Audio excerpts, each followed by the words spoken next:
Hello, everyone. Welcome to the 6th Annual Latin America Energy Conference.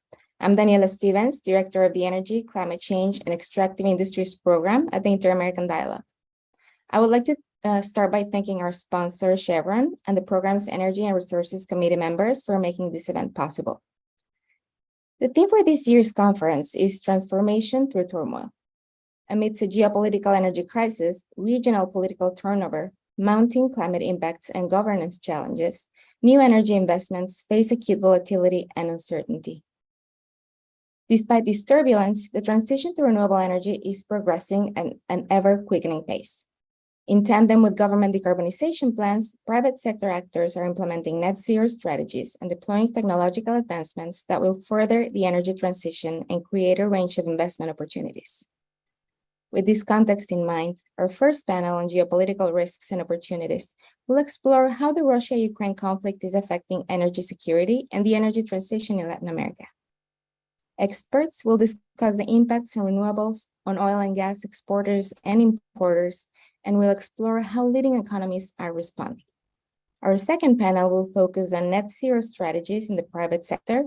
Panelists will delve into the challenges and opportunities of carbon management and the private sector's near and long-term goals across emission scopes 1, 2, and 3. Our last panel will focus on disruptive technology accelerating the energy transition.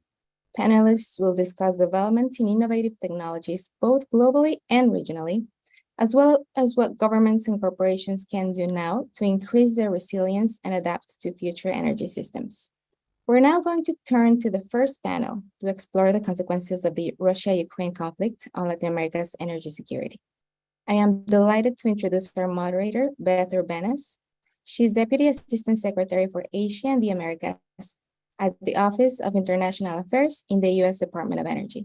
Beth, I'll hand it over to you. Thank you so much for joining us today.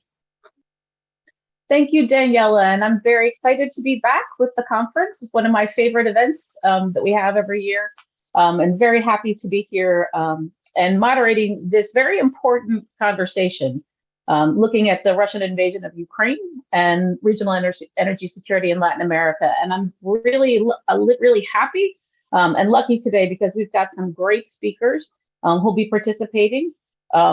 First is David Goldwyn, who I think many people here in Washington know and love. He's the president of Goldwyn Strategies, LLC. Also joining will be Diego Rivera Riota. He's a research associate at Columbia University's Center on Global Energy Policy. And we're looking forward to hearing what you have to say today. Diego, always a great speaker. And then Silvio Castione, who's the director of Eurasia Group's research in Brazil, very pertinent today.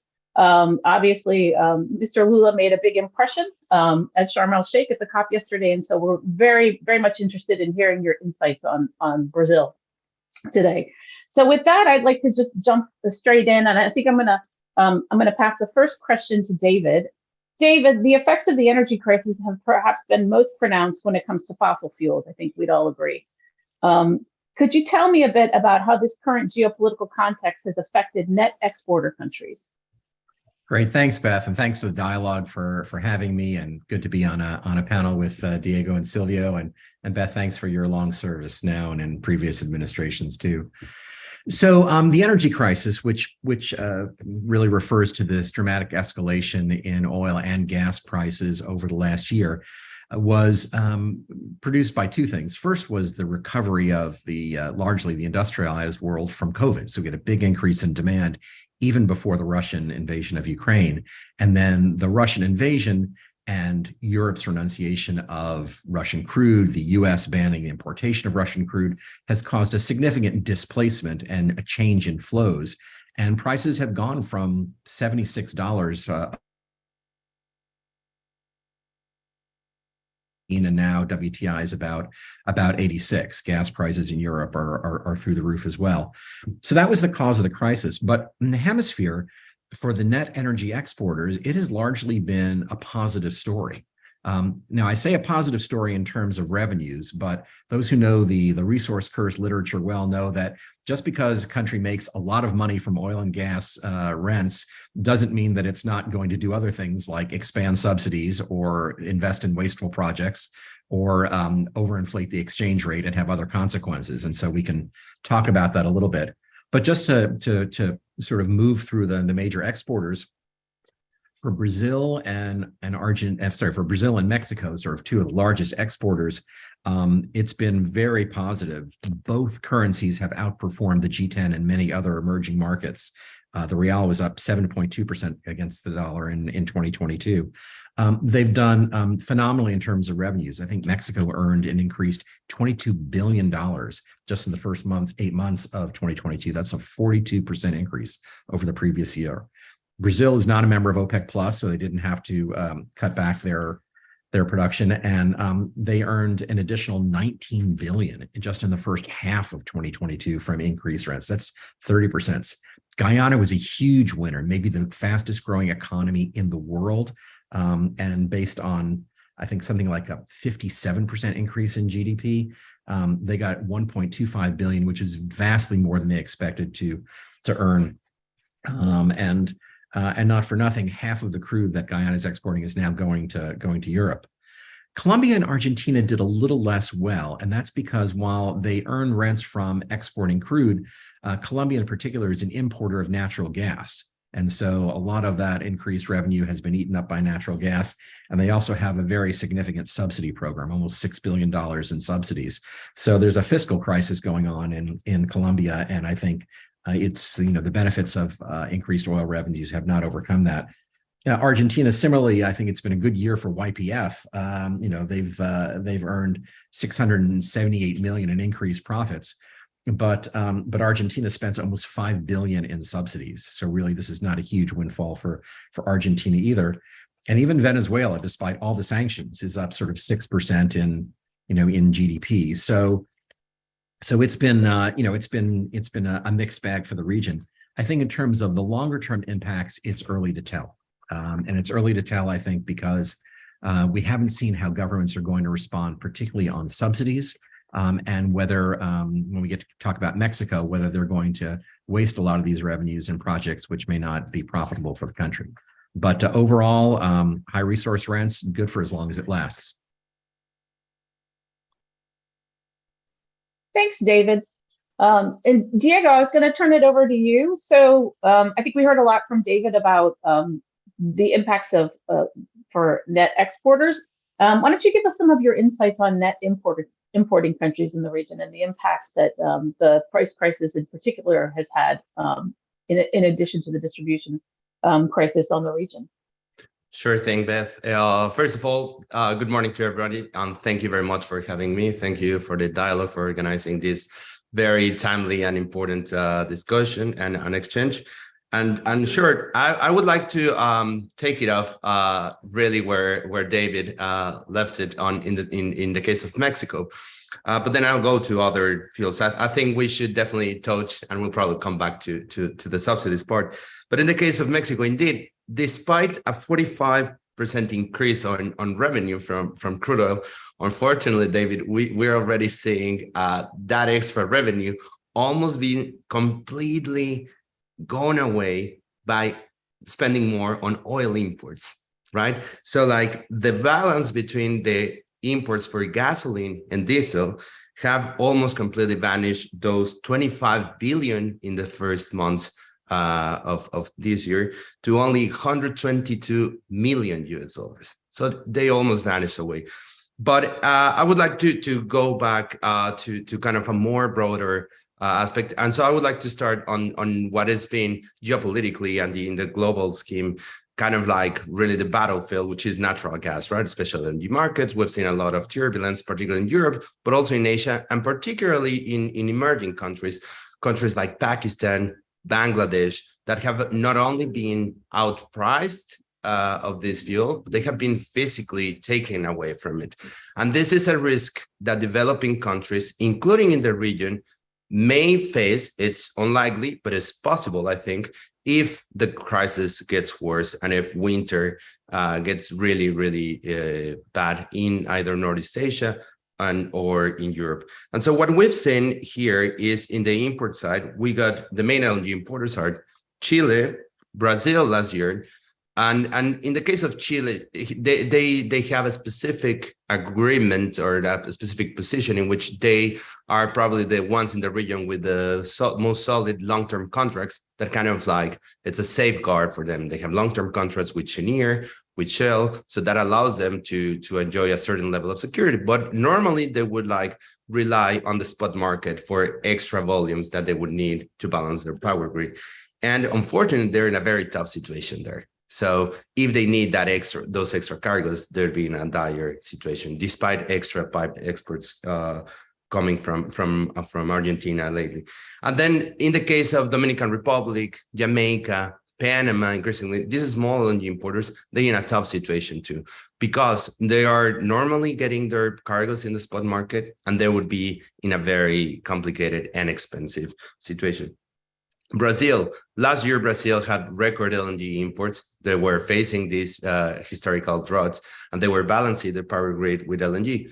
In a sense, they were lucky to have that drought last year and not this year. What would have happened if that drought was this year? Well, thanks God, that was not the case. But the fact that that was not the case does not mean that it could not happen next year or the following one, because on the supply side of natural gas in LNG markets, that's not going to change really till 2025, 26, where we see the next wave on the supply side.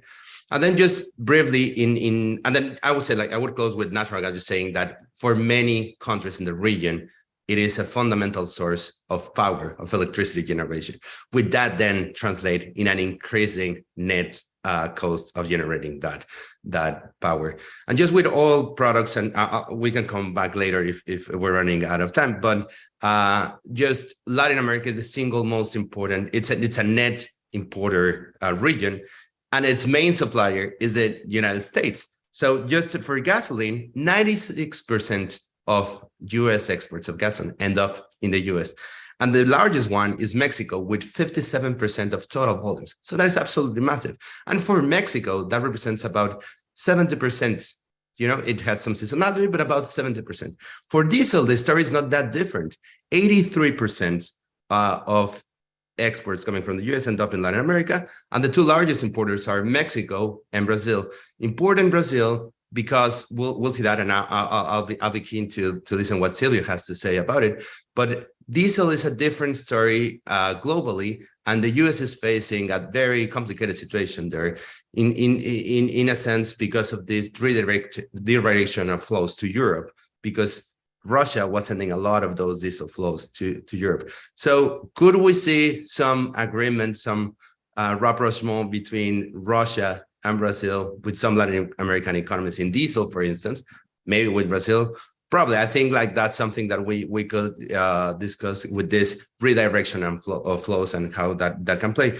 But then just with finish up with oil products, then that has translated this rise on flows has been also rise on prices, and that has been tampered off with subsidies, which is what we were saying. And we can discuss this further. I would like to leave it this for this round.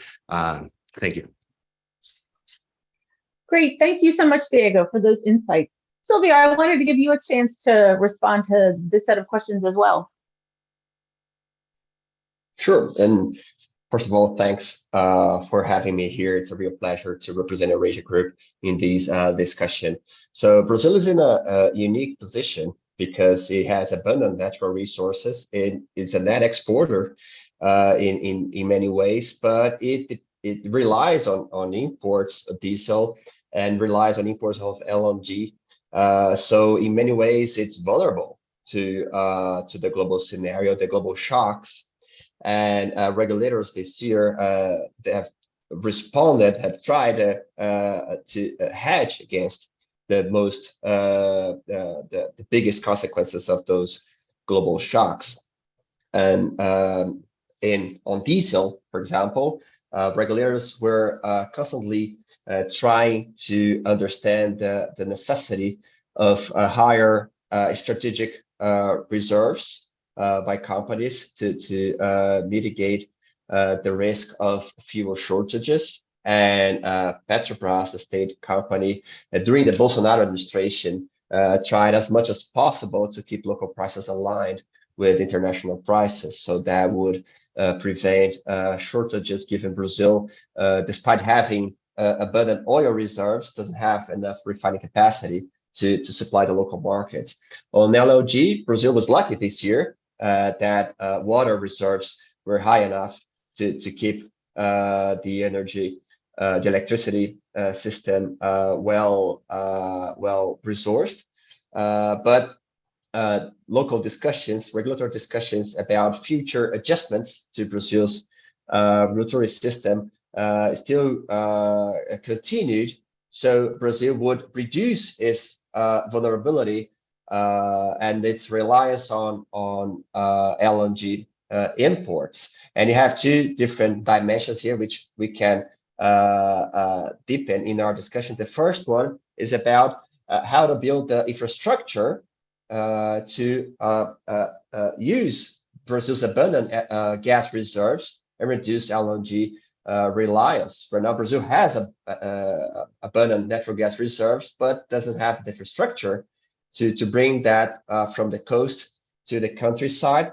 And the investments that are required to build that infrastructure, not only they will take many years to generate dividends, but they also require regulatory and legal improvements that take time and political capital. So those discussions, they advanced this year. And also on the other side, how to adapt Brazil's electricity regulation to improve capital allocation. So renewable sources like wind, solar, and even the water resources, they are better priced, and they can service a larger amount of companies and consumers in Brazil through the so-called free market, where the price mechanisms they are more efficient to send signals to investors about where to allocate their capital. So we are seeing a fast increase in renewable sources in Brazil, wind and solar, and that over time will reduce Brazil's reliance on LNG and natural gas. But further reforms have been required to make that capital allocation more efficient over time. So these discussions, they take a lot of time. And when those global shocks, they come, Brazil, for now and for the next few years, will still be vulnerable, particularly vulnerable to those shocks, and prompting regulators and the government to respond to those shocks aggressively. Great, thank you so much, Silvio. I do want to come back just briefly on the subsidy point, because I think it's, as Silvio highlighted, there are multiple mechanisms that regulators and players in these markets are utilizing to deal with the price shocks. But Diego, I wondered if you would talk a little bit more about your views on fossil subsidies and where they're headed, given the situation that we're in now and we may see going forward. Yes, indeed. I mean, I very much agree with what Silvio and what David have said so far. But just on the subsidies front, so that I think it's like the number one tool that governments are trying to fight inflation, which I think, like, if we go back a little bit to what is the number one impact that we've seen in Latin America, it is inflation, right? So we got in Mexico about 8%, Brazil 7%, Chile a double-digit one. That's pretty unusual for Chile, 11%, right? Argentina 70%, not that unusual, the double-digit. But you know, in the sense, subsidies haven't been there. So in the case of Mexico, I think it's the most striking in terms of that it's a planned situation. So just without subsidies, what the government said is like, yes, we have 8% of inflation. Without the subsidies that we're doing, we would have 2.6% more inflation. This is, you know, the statements done by the Ministry of Finance. And so those amounts, and they plan to spend up to $21 billion just on fuels, just on gasoline and diesel. That does not consider $3.6 billion additional in electricity. right? So, and this is just like 100% for everybody, which is, as we know, for the most part, regressive subsidies. You know, whoever has a V8 SUV will have much more of that subsidy, of that public money coming in, as opposed to, you know, low-income families. And then we definitely have to, I think, like in the discussion of subsidies, also distinguish between like gasoline, diesel, power, of course, diesel being really like the horse, you know, of industry, kind of like the essential fuel for transportation of goods, food, and so on. And gasoline not quite being the same thing, very political motivated, but kind of this is being across the board. Colombia, $2.06 per gallon. So that is about 47% of the value of the gasoline. Argentina, 75% of the value of natural gas and electricity bills. Brazil, like also big subsidies on gasoline prices. Chile, 2.3 billion US dollars subsidies in total. Peru, 120 million. So we've seen that basically all major economies in Latin America have taken the arm of subsidizing fuels across the board, gasoline and diesel, to tame this inflation. And I do think there's apolitical, on the one hand, apolitical pressure to send those signals. And despite that signal of we're doing something, citizens, to keep you out of inflation, prices keep rising. So we've seen an increase on the net price, for instance, in most of these countries, in Mexico, also very markedly, despite the massive subsidy.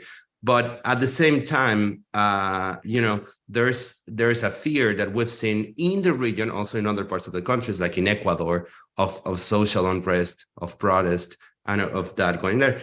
At the same time, we know that it's not a very creative tool. It's not a very thoughtful way of dealing with the situation. And something that it come across to me as a surprise, and I didn't know about it, is that Argentina started phase out of the subsidy for the 10% of the wealthiest part of this population. So the first decile, they are taking it off in a gradual phase off. So I think like, at least that's, you know, a thoughtful, a more like progressive way to think about it. And I think an interesting way of thinking about it, because unfortunately, once you put a subsidy, that's very easy to establish it. It's not as easy to take it away. So that's an important way to think about it.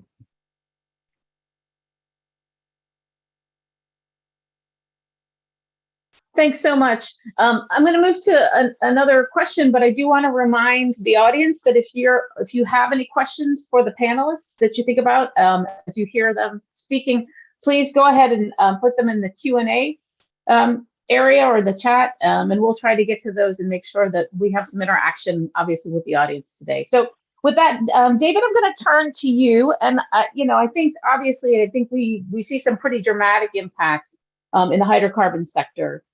Given what's going on with the invasion of Ukraine and other things and the reaction to that we see both in Europe and the US and around the world. But maybe what's less clear is the impact on renewable energy and the energy transition in general in Latin America. And I wanted to see what you think the impact of what's going on right now in energy markets, how it has affected the transition in Latin America. Is it moving it forward? Is it holding it back? You know, what are some of the things you're seeing and the opportunities that you're seeing there? Well, I think the honest answer is that it's early to tell, and it's largely driven by the politics of the ruling governments more than it's driven by the energy crisis itself. So the region is rich in hydropower, so that's always been an asset. And the question is sort of how do you balance? And that's where we've had conversations about the role of natural gas. So Brazil has very significant investments and will probably be the region's leader both in solar and wind energy, but it does not really have a framework for offshore wind. And the Bolsonaro government was a little ambivalent to negative on offshore wind, often calling it too expensive. So I think the Lula government may be more positive, but it really is going to require framework, because if you have a system of auctions and you have a system of incentives, then private capital will go and provide power if you have a good power purchase agreement and a creditworthy off-taker. So Brazil has great potential. Mexico, of course, we can talk about a little bit more, but by rolling back the energy reforms, AMLO has really attacked the renewable energy sector. First, Manuel Bartlett has essentially ignored the constitutional reforms and asserted that CFE, with its high carbon, inefficient heritage assets, will have priority of dispatch on the rails, pretty much in destroying the economics of the renewable energy projects, which were auctioned by the Mexican government. So so that doesn't look very good. I think the solar farms that were announced on Secretary Kerry's visit, these don't actually exist in the Mexican budget. So I think this is really all smoke and mirrors.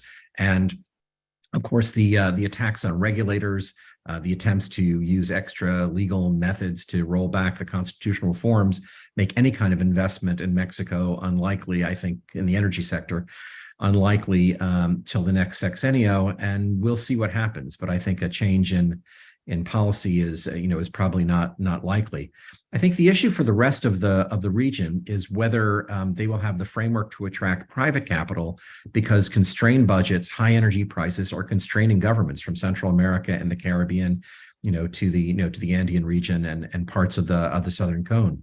Argentina had its very successful Renovar program and then suffered a fiscal crisis, but that's really a model, I think, for both for the Caribbean and others. You layer on an incentive structure for renewable energy, and private capital will follow. But the Caribbean is really under stress from high product prices, and so it's going to be slow going to attract new capital in the renewable energy space. And in Colombia and in other countries, again, it's not that there isn't a desire to scale up on renewable fuels, but and on renewable generation, but there isn't public capital that's going to be available for that. So I think it's going to have a slowing effect on the energy transition. And I think, as Diego has outlined so well, the price signal from higher prices might lead to a real redirection into the renewable space, because once you get past the capital costs, the costs are cheaper. But high subsidies mask the costs, of higher prices and dampen that signal. And so, you're not only not seeing it in power generation, but you're really not seeing electric mobility take off in the region yet. And as long as you're suppressing gasoline prices, then the motivation to pay more for an electric vehicle, is really uncertain. I think one last wild card I'll mention is the impact of the region on the global energy transition. And that will have a lot to do with the fate of mining, because a lot of the resources, for lithium, for cobalt, for nickel, will come from the region. And if there are sort of attractive and also environmentally sensitive ways to develop mining, then the region will be a powerhouse for the global energy transition. And if that does not go well or quickly, that's going to be a headwind for everybody. Great. That's a great point on the last element as well, which we may be able to come back to later. So Silvio, I want to turn to you a little bit in the spirit of your last comments and some of the things David said. I mean, obviously, we've had a big change in government in Brazil. We've had a big change in several countries, actually. Maybe we can follow on with that about some of the other countries. But we're all very eager to see how things change, particularly in the energy and the climate space with Lula, who ran on a very different platform than Bolsonaro with regard to both deforestation, but also energy in general. And as we mentioned, it's made a big splash at the COP yesterday. So I just wanted to get a sense from you, Silvio, how you feel like this transition is going to go in Brazil, and how Lula is going to be able to push forward with pretty different policies in some areas than those that were espoused by the previous administration in Brazil.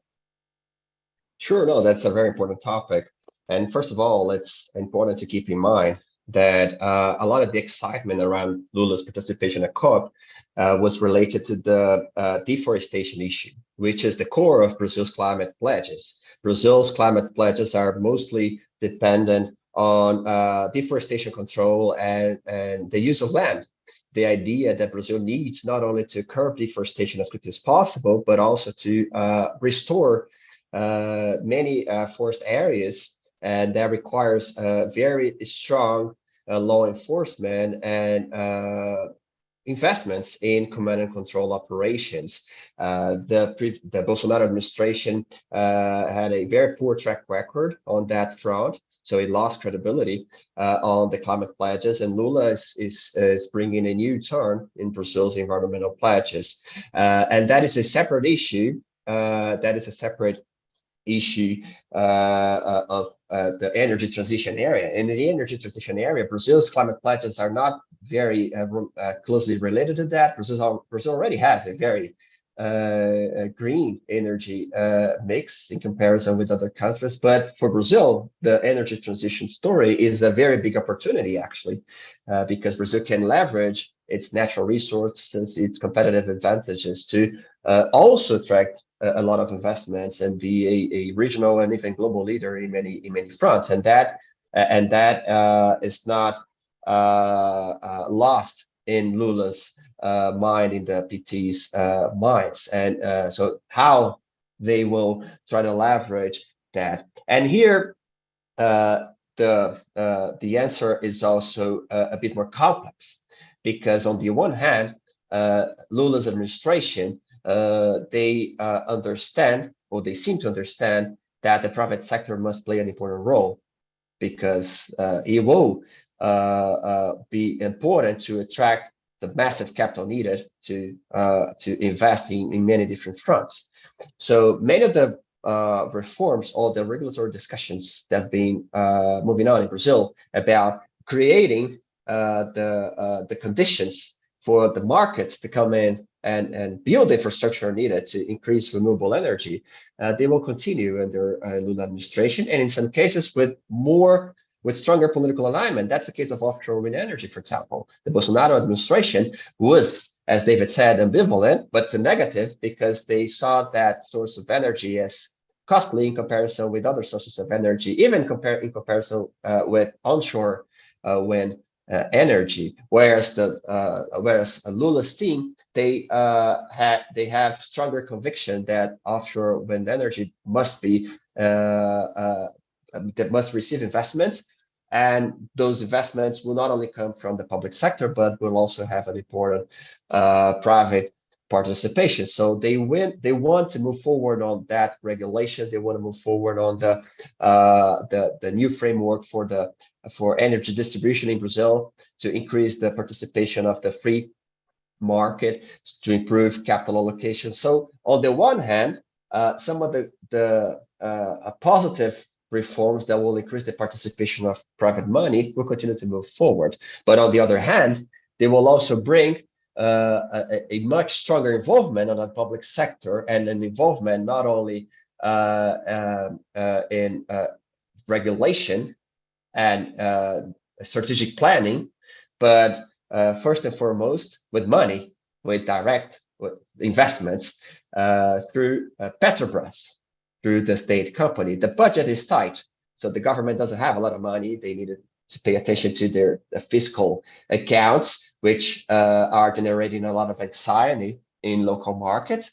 But Petrobras is making a lot of money on the pre-salt, and they want to use part of that money to invest in renewable energy. After Eletrobras was privatized, now Petrobras is what Lula and the PT believe can become a national champion of the energy sector, do the same type of transition other oil majors are doing. The problem here, well, there are two main problems. There might be others, right? But I'll highlight two problems here. One is that while Petrobras will invest in renewable energy, it also has the political mandate to keep consumer prices low. So the subsidies, the fuel subsidies that Diego pointed out, Petrobras will subsidize fuel prices in a much more substantial way than it did this year in Brazil. It barely subsidized fuel prices this year, actually, in Brazil. But under Lula, they will invest and spend much more money with that objective. And the more they use the profits from the pre-salt to subsidize fuel prices, the less money there will be to invest in renewable energy. That's one point to keep an eye on. And the second point is that the more they invest, not only in renewable energy, but also in natural gas infrastructure, for example, the bigger the distortions they will create in local markets. We saw in the past how public investments, they distorted capital allocation in Brazil during previous PT administrations. And if they make a very aggressive use of public money in projects that are not the most efficient, but are driven by political considerations, such as investing in gas infrastructure in regions that do not have a very strong economic logic behind that, will crowd out private players. You might be creating a very decent regulatory framework to attract private investors, but then Petrobras is crowding them out with a lot of public money. So at the end of the day, you might end up without an optimum equilibrium for private capital. So that's, I mean, those trade-offs, we are expecting in Brazil a heavier use of public money and a heavier dose of public investments. So some degree of crowding out should happen. But on the other hand, some of the regulatory work that will be important for private investors to come and invest in Brazil's infrastructure will be continued under Lula. Great, thanks for that overview. That's really helpful. Diego, I think you had your hand up and wanted to jump in a little bit, so please do. Yeah, I mean, so many topics. I just have like some reactions to what David was saying, but then now this, like what Sylvia mentioned, is really fascinating, and it's the first time I think since Lula was elected that I see an articulation that clearly about what Petrobras's plans are and how would that play out. I think that's very interesting to see national oil companies in the need and actually taking action on investing, and to a certain extent leading the energy transition in their countries. I think this is something that sometimes here in the US and in other countries is not perhaps super straightforward to understand of the region, and also in other developing regions like Southeast Asia, for instance, in which national oil companies, either the oil and gas national oil company and or the national utility, play a fundamental role and have to be part of the energy transition. So I think it's very interesting what you mentioned, Sylvia. I would point out to what Ecopetrol in Colombia is doing, also very interesting, aggressive diversification of strategy, net zero, investing in synthetic fuels, kind of like moving away from the oil and gas business or decreasing it to other sorts of including hydrogen and other fuels. I think that's fundamental, and investing on renewable energy. And we see at the same time in the region, other national oil companies doing exactly the opposite. As David well mentioned, Pemex and PDVSA are probably leading the other side of the equation there, unfortunately. But that doesn't mean that will be like that like always, or in the next 10 years. Maybe there's going to be a change on that, hopefully. And I would like just to point out 3 points of what David mentioned before. One, on the renewable side, like really truly, and this is something that perhaps we as in Latin America do not really realize or really have clear all the time. Latin America, as diverse as it is, really has, for the most part, an above average potential for renewable energy. Wind, solar, geothermal, hydropower. Other regions do not have it. Other regions cannot easily tap on these resources. This is something that is extraordinary, and for the most part, it is untapped, and it remains untapped, and there's a lot of potential for there. And it's I think sometimes that is a bit like overpassed, and we should really, and policymakers, investors should like kind of remind themselves that. Mexico, I would take a caveat in which you said, David, like basically all investments and the energy sector is out of the books. Yes, except if those investments in the energy sector are liked by CFE or Pemex for some reason. So in the case of CFE, Sempra Energy, TC Energy, New Fortress Energy recently made some gas projects that were in the rhetoric and in the interest of CFE, right? Building a pipeline connecting the offshore gas pipeline of TC Energy existing to the Yucatan Peninsula.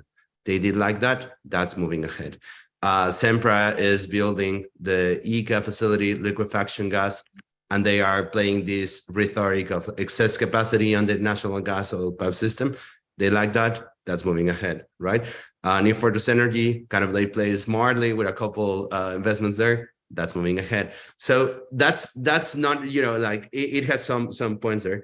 And then the other thing that probably is relevant to mention that just happened a few days ago, it was like Mexico, well, Mexico's foreign minister, not the energy minister, said, or the environmental minister for that matter, raised the ambition of Mexico's NDC from 22% reduction to 2030 to 35%. How is that going to happen? We don't know. How is that going to happen if we're looking in the ground exactly the opposite sense of policies for the development of things like clean energy, offsets, efforts on the demand side? We've not seen any of that, quite the opposite, but that is out there. I think that's really something to be mentioned, but really we're seeing the opposite actions on the ground as opposed to the pledge, you know, mentioned there. And the third point that I think David also was, it's fundamental and it's really, really interesting in the region is mining. Mining and the energy transition have to go hand in hand. And this is something that, again, not only in the region, but around the world, mining is seen as this evil industry, dirty pollutant, which in many cases it has been. It has indeed polluted communities in the region and elsewhere. It has had abusive practices, fiscal corruption, you name it. But we do need to mine minerals that are needed for the energy transition.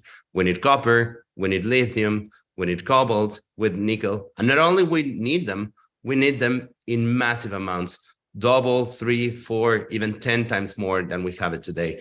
And some countries in the region have some of the largest resources of those minerals.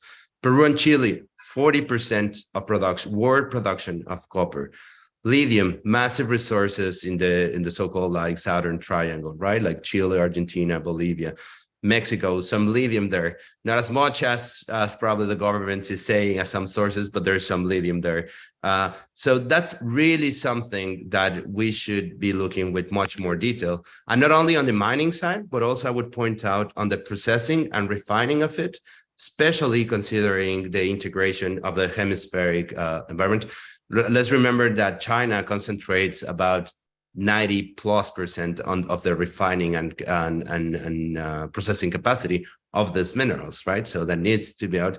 And I think in that sense, bridging into with the US, the IRA presents a good opportunity for that, doing it and creating value, chain values, you know, that could be integrated or at least increase cooperation with these countries. But that would need to be done very carefully and take into consideration these former mistakes and these really damaging practices that has happened in the mining sector and that continue to happen, by the way. So like, I think there's need to be a really strong and serious effort on taking care of those social and environmental, and for that matter, governance issues in the region for mining to go ahead. But I think that's a fundamental topic, and that we could have webinars and you know, doctoral thesis just on that for real. Like, great, thank you so much, Diego. So David, I'm going to go to you with kind of a hybrid question. So we did just get a question from the audience asking, will higher fuel prices lead to increased investment in biofuels in the region, which obviously is an important topic in Latin America and particularly in countries like Brazil. But I want to add to that, and that is that will what we're seeing in terms of the transition of flows of product, in particular diesel, I think in particular, but also gasoline, particularly after the European Union implements what it is going to be doing in the next month or so in terms of being able to import into the European Union hydrocarbons from Russia over the water, so non-pipeline, potentially looks like it's going to be suspended. So how do you see that impacting other transportation fuels in Latin America, whether the development of new ones like biofuels or potentially new sources of those fuels as the demand for US diesel in particular and other diesel goes up in Europe? Great, thanks, Beth. Well, I think First, I mean, Brazil, of course, has had a long had a sugar ethanol industry for biofuels and its own mandate, so it's been very successful. It's been very hard to replicate in any other part of the hemisphere, and that's because it's not always clear that even if you're talking about, because you're still talking largely about first generation biofuels, we're not really talking about corn stover and things like that. So it's been hard to pick up because food scarcity and food prices make food actually, sort of the most desirable destination for that. So converting it to fuel has not taken off despite a U.S.-Brazil biofuels initiative in the Caribbean and Central America hasn't really taken off. So I really don't see that scaling up. Second generation, sort of trying to convert other things, into biofuels. Could be some demand for it, but I think the industry has really shifted significantly outside the United States, has shifted away from biofuels and into other kinds of renewable fuels. So I don't see that really picking up. On the price cap, I think my concern with the price cap and for the uninitiated, it's that it will be a European ban first on this provision of services like shipping and insurance and tankage, as well as a U.S. ban on that for any transactions in Russian crude, unless they observe a price cap, the number of which is yet to be determined. And so I think the impact of this is that you're going to see a separate fleet and a separate set of insurers for handling Russian crude. So this will be Middle East insurers and kind of, they call it the ghost fleet. I think the good news for U.S. policy is that a lot of the rent, a lot of the value of those transactions will go to the insurers and the tankers, not to the Russian government. So you will have some impact on diminishing revenues to Russia, which is the point of the policy. But right now, that ghost fleet looks like it is 750,000 to 1 million barrels a day short. And so I think you are going to see on December 5th, when this goes into effect for crude, and on February 5th or so, when the ban goes into effect for product, a significant escalation in prices because of a lot of stranded Russian crude and a lot of stranded Russian product. So that's going to put upward pressure on prices and strain. And there's going to be a little bit of a battle, I think, for who gets access to diesel and other fuels. So if you're a refiner in the hemisphere, that is really great news. If you're an importer, and I think as we pointed out, Mexico is an enormous importer and Brazil is an importer too, and then you're looking at more inflationary pressure, which is why I think you're seeing so much fear about global recession. So I think how that's going to go. If I could, I just wanted to respond to one thing Diego said. You made an excellent point about sort of investment in Mexico, and the gas and LNG space is different. I think, with respect to we've had a history there where first Mexico sort of interrupted all of its gas supply contracts and took quite a bit of work to get some of those back online, and those got renegotiated. And I think the future for Mexico, it could be an enormous LNG power, largely using U.S. gas. That is going to require, Beth, your friends and other parts of the Department of Energy to issue some of the outstanding licenses for non-free trade agreement sales for some of those projects so it can go forward.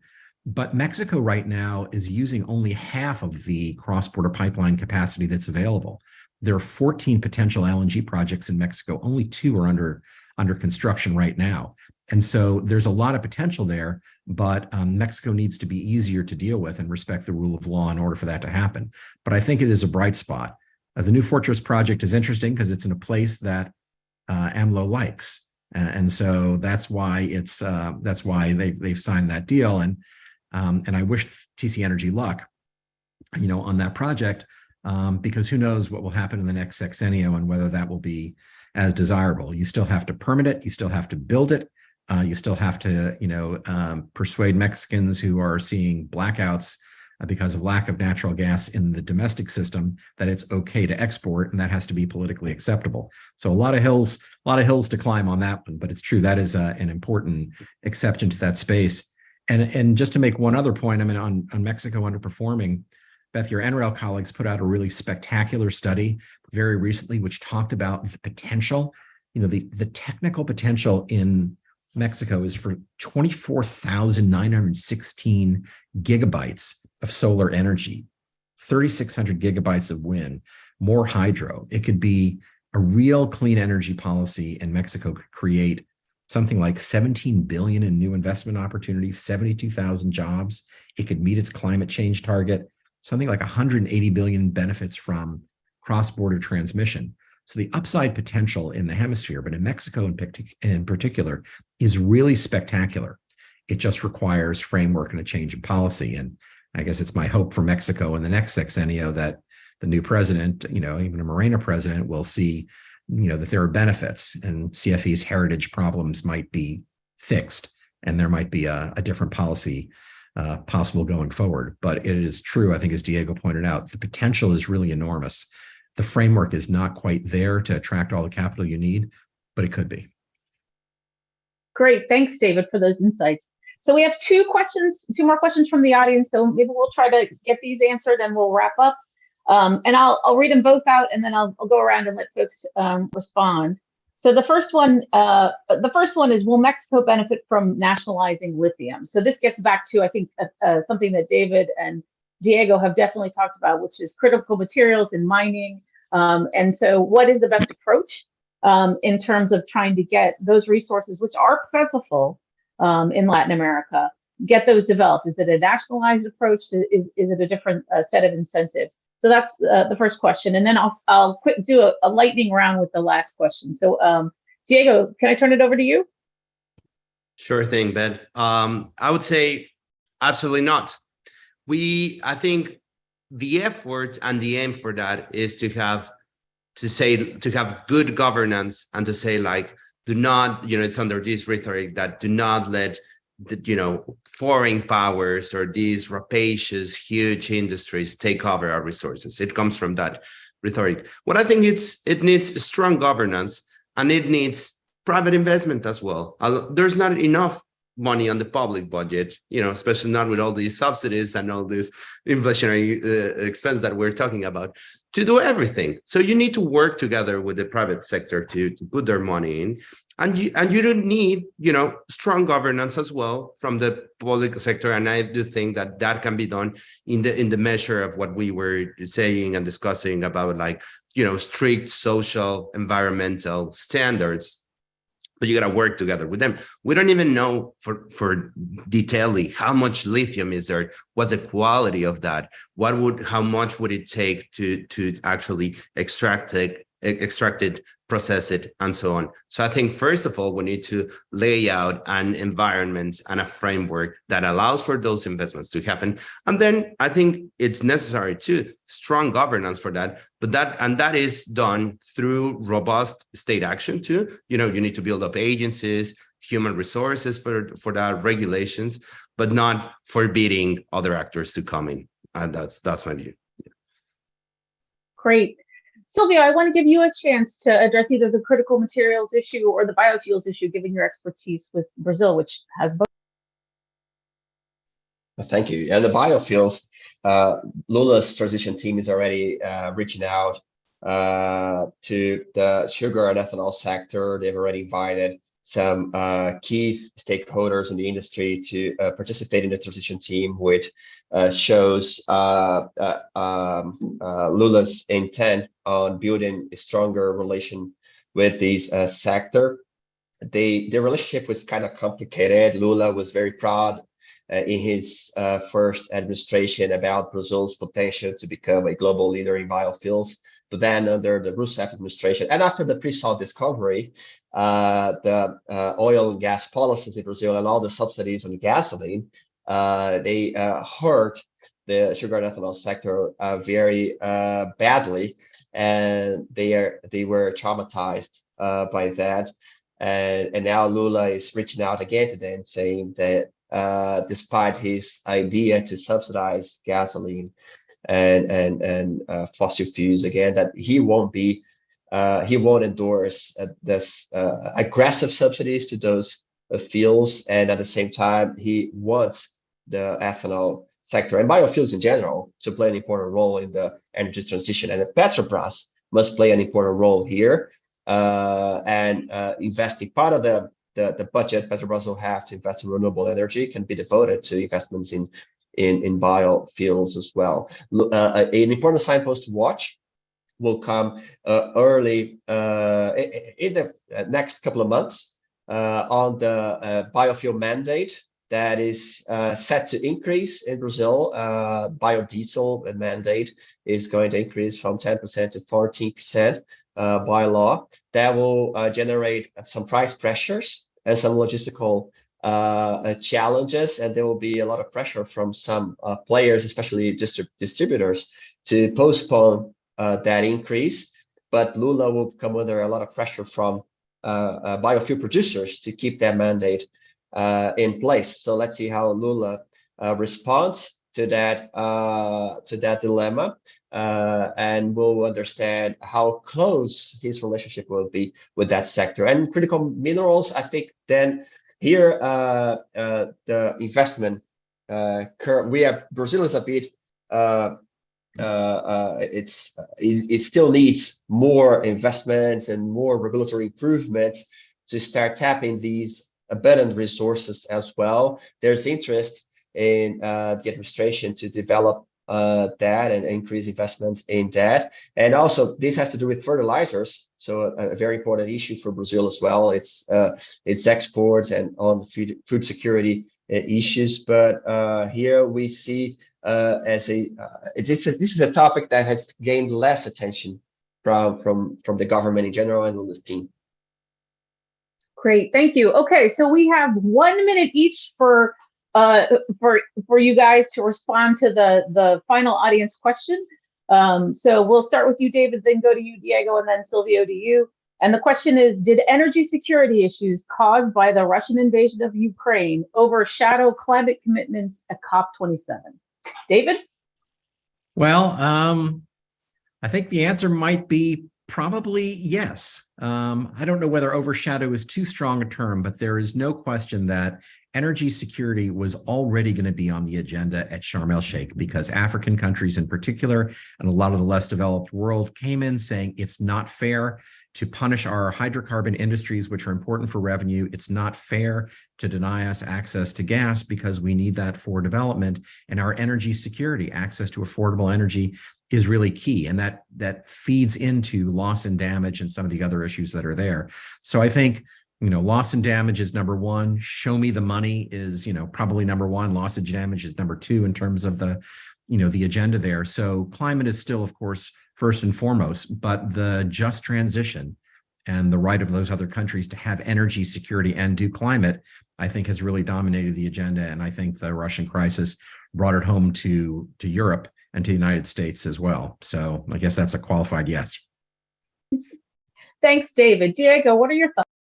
Yeah, I would agree with David. I think, unfortunately, it blurred the image, the leading kind of like voice and the strong, kind of attitude that we came out of COP26, in Scotland last year. And I think a big part of it was what Europe did then and is doing now. And so, I think that was very, very unfortunate.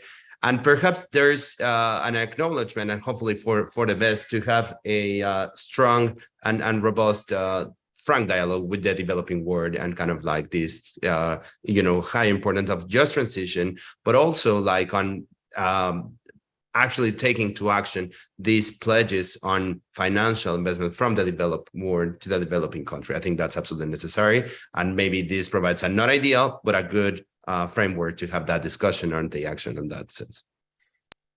Great, thank you. And Silvio, last word. Yeah, so while I agree with David and Diego from a global and regional perspective, in Brazil's case, I think overshadowed is too strong of a word, because Brazil's story is so peculiar that the government change is so relevant for Brazil's climate pledges, and it's the upside it brings in terms of investments on energy transition as well, that I still see Brazil taking advantage of this transitioning power to improve its credibility and take advantage of this upside in the coming years on these two fronts. So, of course, if we didn't have the war, that upside would be even larger for Brazil and other countries. But there's still an important upside for Brazil with this transitioning power. And thanks very much for this very interesting discussion. Great. Well, I want to thank David, Diego, and Silvio for a great conversation. And I want to turn it back over to Daniela to move forward to the next panel. Thanks, and everybody stay tuned. I'm sure it'll be a great panel. Thank you very much, Beth, and thanks to David, Sylvia, and Diego for an insightful panel that teased out how governments are handling geopolitical challenges, not only depending on their resource endowment, but their priorities, fiscal structure, political alliances, and governance practices in general. I would like to introduce our second panel that will discuss and evaluate the role and progress of the private sector in reaching their net zero emission commitments. We have another stellar set of panelists and a wonderful moderator, Julie Evans. Julie is the manager of the Environment and Social Sustainability Unit at RENA. Many thanks, Julie. I'll turn it over to you.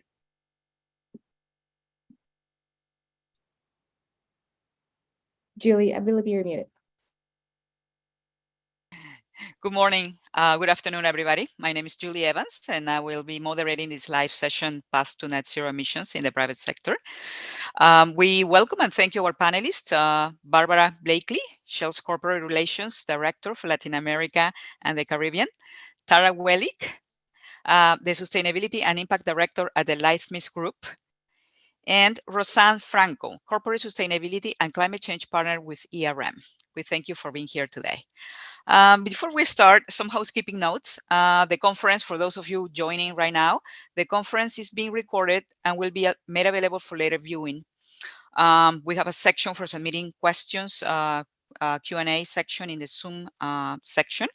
And we encourage the audience to submit questions throughout the panel, and we will read them and pose them to the panelists after in the section, in the Q&A section. For the panel discussion, we will start off with a broad section for all of you, and we will ask them to we will ask you to respond in alphabetical order.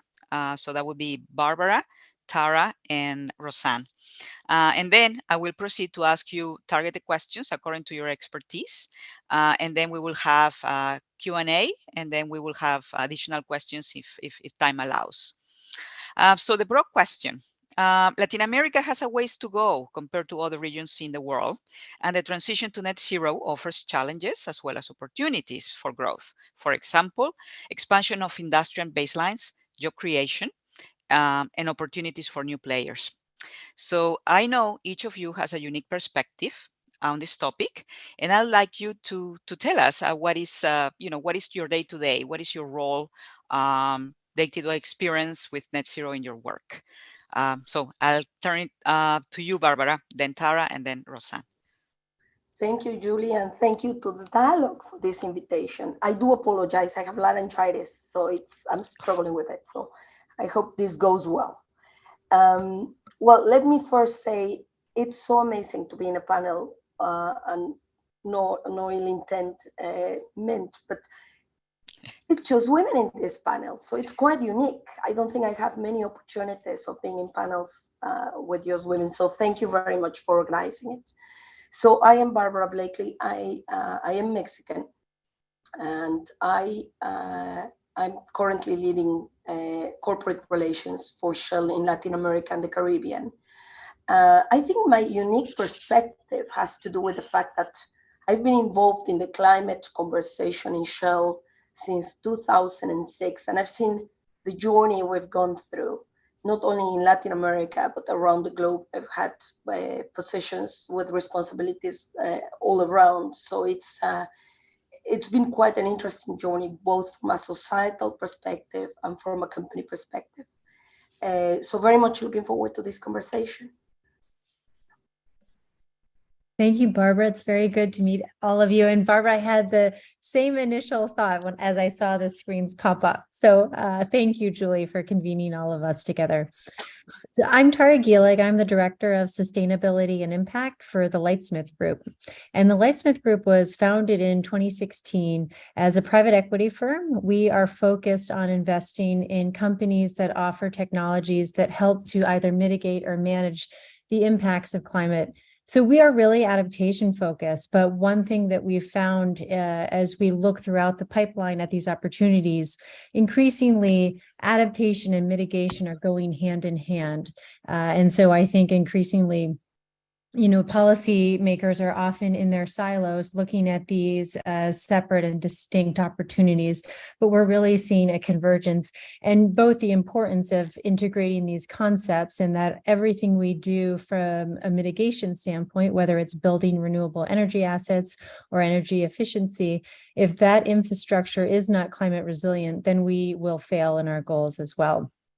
So I am based in Washington, D.C., and I come from a development finance background. I worked for 15 years at the U.S. Development Finance Corporation.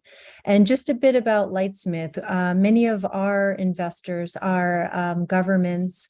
We have the European Investment Bank, the Asian Infrastructure Bank, the EIB, the Nordic Development Fund, as well as some family offices and private sector investments. We have also received support from the UN Green Climate Fund. And part of what we do is, as a separate and distinct activity, is the Adaptation SME Accelerator Program. And this was funded initially by the Inter-American Development Bank to work to help establish an ecosystem to spur SME investment in adaptation activities. And what we found early on was that often companies have developed a particular product or service that has a very strong application and relevancy to climate mitigation, but they themselves may not even identify it. And so really our first step was to establish a taxonomy, which used a peer expert group to really define what types of activities should constitute resilience and adaptation. Then we also conducted a mapping activity across 3 regions, including Latin America. And now we have launched an accelerator program in conjunction with Village Capital to help support and propel these SMEs forward. So I will stop there and turn to Roseanne, but thank you. We're looking forward to the conversation today. Good morning. Thanks, Tara, and great to be with all of you this morning. Very nice to see some familiar faces, and it's always nice to be here with the dialogue. So I'm a partner in the corporate sustainability and climate change practice with ERM. And for those of you who may not know of us, we're a global environmental health, safety, and sustainability firm. And so when I think about net zero and kind of the way that it kind of comes into the day-to-day, it's very front of mind. And they're kind of 2 camps that our clients are in when it comes to net zero when they come to us. So one is that you've got some corporates where they have the ambition, but they haven't set a commitment yet. And so they come to us and they want support on pretty foundational things. So getting more comfortable with their greenhouse gas inventory, carrying out gap assessments on their scope 1 and scope 2, helping them carry out their very first scope 3, which are the categories they should report against, where do they set their boundaries, what approach do they use, and then further on in the process, carrying out opportunity analysis. So here it's where we look at what are those decarbonization levers, what are the carbon emissions impact of each, what do the costs look like, the investment look like to actually reduce the carbon emission profile for the corporate, and then target setting, so target modeling. So are they aligning to SBTI, so Science-Based Target Initiative? What does the interim target look like for 2030? And what does that gap look like between now and then beyond that? So you've got those corporates who that's kind of camp 1, a very bottoms up approach. And then you have the other camp, which is a top down, where they've made the commitment publicly, but they just don't know how they're going to get there. And so in that case, they come to us and they want help with putting together a roadmap. And so the process is pretty similar in that looking to see what does their greenhouse gas inventory look like, carrying out the undertaking and opportunity analysis, and getting really into the weeds about the different decarbonization options. And so it is very much again, very front of mind for most corporates, especially publicly traded corporates. because it's not driven that much anymore about by regulation per se. It's really about competitiveness. How do you stay competitive in this world, regardless of your jurisdiction? Thank you. Thank you so much. So we are going to go to more targeted questions. First, Barbara. So how is Shell delivering against its commitments to become a net zero business, particularly in Latin America? And how have regional policy developments impacted the company's ability to commit to their net zero targets? Thank you, Julie. And I think I need to start by just saying a few words about Shell's strategy to accelerate the transition to a net zero energy business. And on that space, let me say, we call it powering progress. And it's really about delivering against 4 main goals. The first one is really achieving net zero emissions by 2050. And I'll tell you a bit more about it in a minute. And in no particular order, the second one is about respecting nature. The third one is all about powering lives. It's about the communities we operate with, the clients we serve. And last but not least, incredibly important, is about generating shareholder value. That's at the center really of what we should be doing. So these are the 4 goals, but you asked me really you're asking me to tackle 2 really.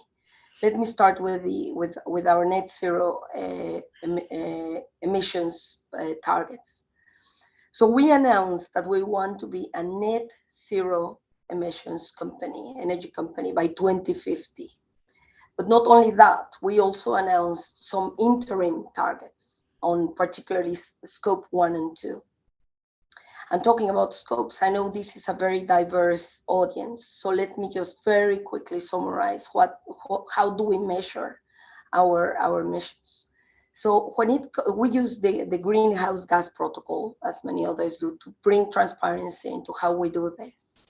And scope 1, really oversimplifying, scope 1 is all about the emissions that we generate as we operate. It's our operations, our direct operations. Scope 2 is those emissions coming from the fuels and the energy and the heating that we buy from others to conduct our operations. Scope 3 has to do with how our clients, our customers use our products. And I want to give you a sense of dimensions. When Shell made this commitment, we are talking about just on 2021, our scope 1 emissions were 60 million tons of CO2 equivalent. When it comes to scope 2, so everything about operations together, so 60 direct, 8 million tons when it comes to scope 3. So that's 68 million. When it comes to scope 3, we're talking about 1,299 million tons. And let me just clarify that we in Shell, we sell 3.5 times the energy that we produce. And on scope 3, we're including all of that. So even the energy we trade, the energy we didn't produce, we're including on our targets. So by addressing all the emissions of our consumers, we have one of the most ambitious targets in the industry. There's no doubt about it. In this same space, you need to think, and I was listening attentively at the end of the previous panel, you need to think about supply and demand, and we want to play on both spaces. So in the supply space, we're transforming our businesses. We've made a decision to transform our businesses, and that means that we are investing in hydrogen, in electricity, in charging stations for vehicles. Electrification is a big trend, of course, as you've discussed on your prior panel. Hydrogen and electricity generated by solar, by wind power. But on the demand space, we're working with our customers to make sure that we identify with them how is it that they are going to be delivering their own net zero emissions commitments, Or how is it that they are going to be responding to their own customers if they don't have those commitments yet? So, and there is a massive effort that Shell is conducting to work with heavy to abate sectors as well, such aviation, shipping, cement, steel, where hydrocarbons will still play an important role in years to come. So, but effectively, we could not do any of this, if we were not still meeting the energy demands of society today, and if we were not generating value for our shareholders. So that means that we're providing vital energy to the world and to meet the demand from our customers. And across the entire Latin America and Caribbean region, we have a robust oil and gas business. So oil and gas is a very important part of our shareholder value creation objective. In Latin America and the Caribbean, there is a significant oil and gas business, whilst at the same time we're investing in, for instance, biofuels. We have a significant business with rice in Brazil, but also across the region. And we're proactively looking into a number of opportunities in the lower CO2 emissions space across the region. So globally, but that includes Latin America as well, we will boost demand for low carbon energy by working with our customers, partners, and governments. So I already mentioned very briefly the heavy to abate energy sectors, and no doubt that governments and the policy space will play a phenomenal role in helping us all move towards a net zero emissions space. I think you asked me a little bit about policy as well. So it's interesting that we're having this conversation as the UNFCCC COP meeting is wrapping up in Egypt. And security of supply has been, of course, at the center together with affordability. And your previous panelists were talking about the importance of balancing both. We in Shell completely agree with that. But that needs to go in tandem also with making sure that we don't lose sight of investing on low carbon energy system, because that's a long-term trend that will not disappear. So if I had to answer the question you asked to the panelists at the end a minute ago, I would have said, even if in the short term, security of supply and affordability are absolutely central in the discussion, for the medium and long term, low emissions will continue being a priority for society. And I think that trend is irreversible. So in Latin America, I can talk about a few very important trends on methane, for instance, where Latin American countries signed during COP16 a number of commitments. Shell has been very active on methane management space and has made commitments for the very short period of time. Actually, Shell has been leading on the methane emissions conversation globally. But there is another very important development in Latin America, which has to do with carbon markets. And I'm sure my colleagues will speak about it a little bit as well. So most countries will need CO2 removals to reach net zero emissions. There's no doubt about it. But not all countries will have the same geographic and geological ability to harness or deploy these options. So this is where trade will be incredibly relevant globally. And having clear guidelines, formalizing reporting mechanisms, and having an effective reporting system for greenhouse gas accounting will help bring to life the cross-border trading of carbon credits. Latin America has great potential. Some countries actually have made significant progress. I can mention, of course, you all know that, but Colombia, Brazil, Argentina, Chile, Mexico are some of the countries that are progressing in different ways, either by adopting carbon markets at the national, subnational levels, or they are having conversations about it. So the region, additionally, the region is abundant in natural resources. I don't need to say that. So clearly there is a massive opportunity in Latin America to create even revenue from not only manage their own emissions, but create revenue. So let me pause there, and I'm sure we'll continue having this conversation on the Q&A session. Yes, thank you so much, Barbara. So the next question is actually a threefold question. It's for Tara. So what technical and financial barriers impede the realization of net zero goals, and which technologies are key for corporate net zero strategies?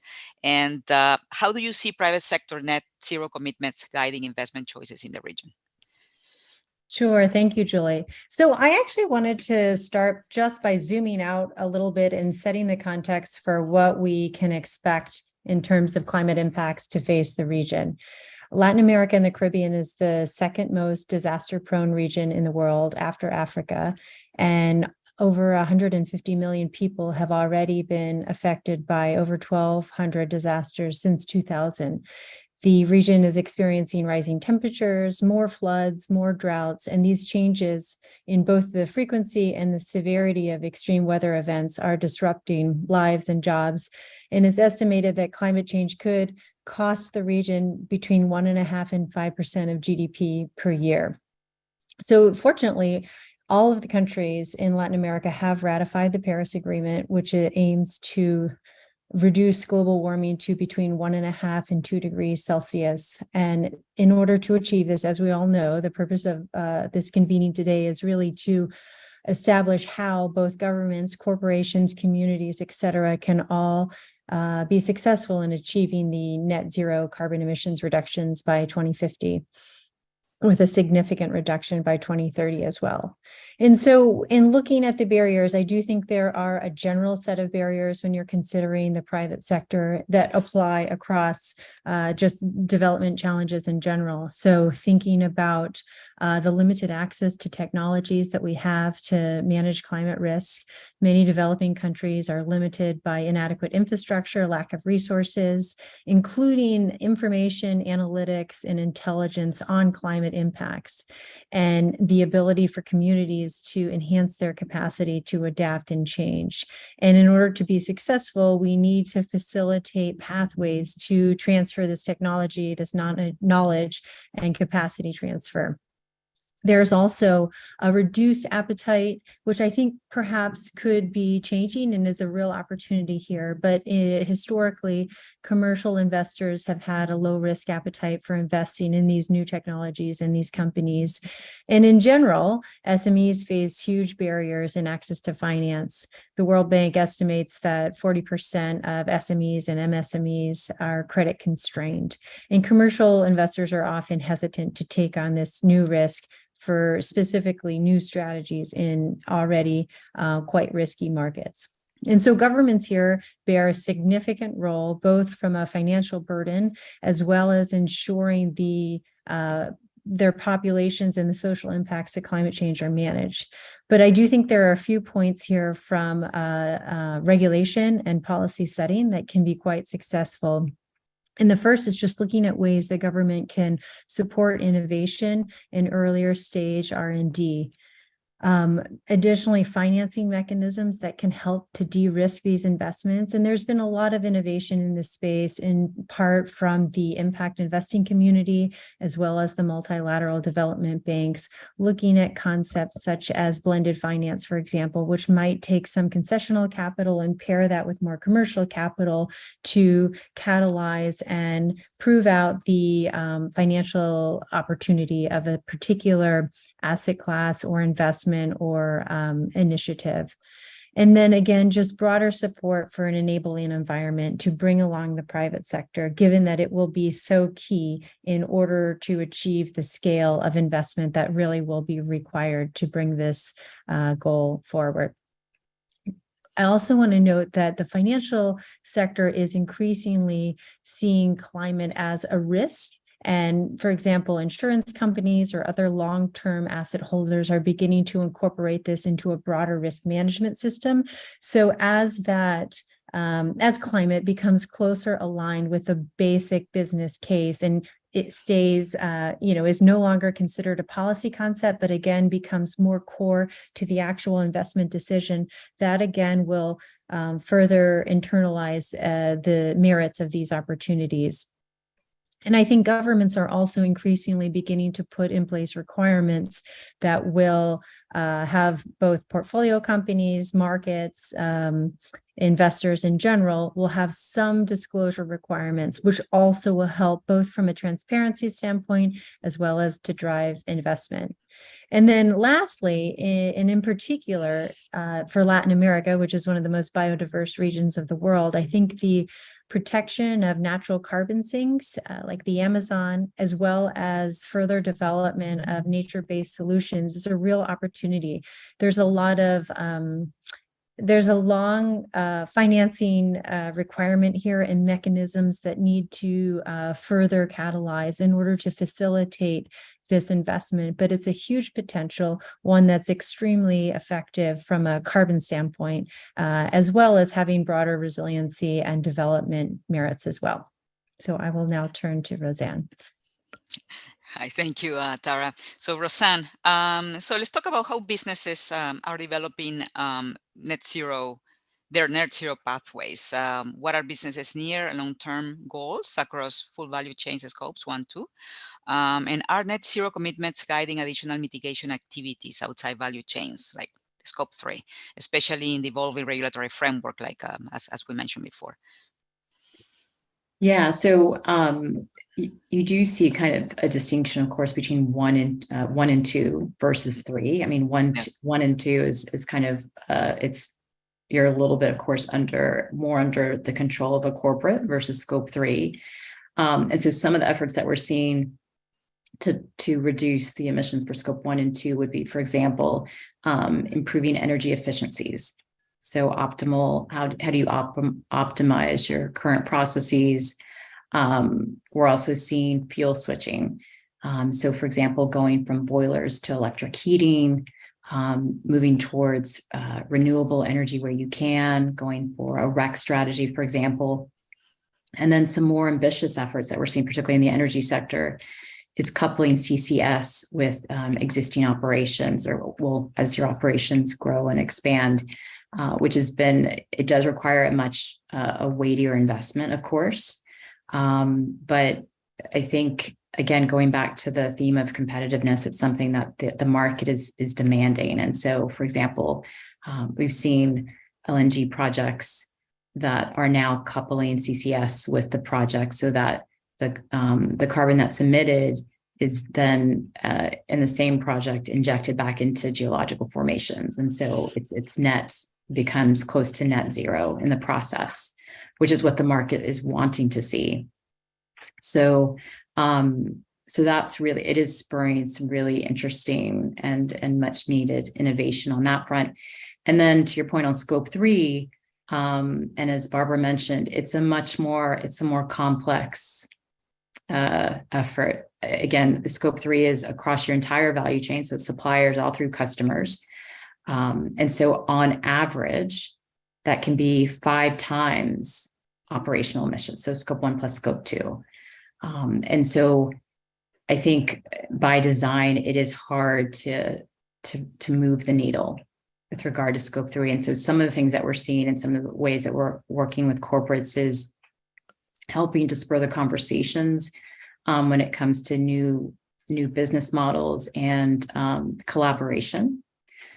So, for example, between a company and its key customers. So, one great example is for example, with Volvo, where they just announced a new partnership with Rio Tinto, which is a miner.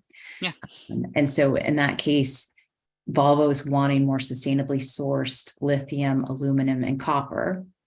And this special partnership enables potential R&D, et cetera, and investment into more sustainably sourced minerals. And that's what scope 3 reduction is calling for, is for that innovation in new ways, new forms of collaboration. So it is difficult by nature, but it is leading to some interesting conversations and partnerships which is where it's kind of where we need to go. Actually, excellent news that Volvo is thinking about this partnership for mining, because the region is abundant in mineral resources, and there's so we are moving into the Q&A section. So let me see what questions we have here.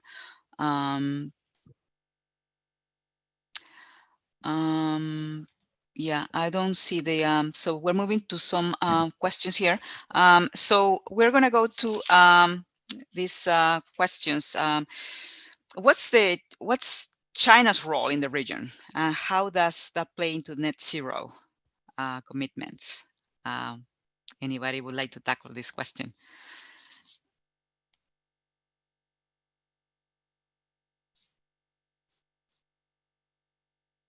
Maybe I can just offer a perspective.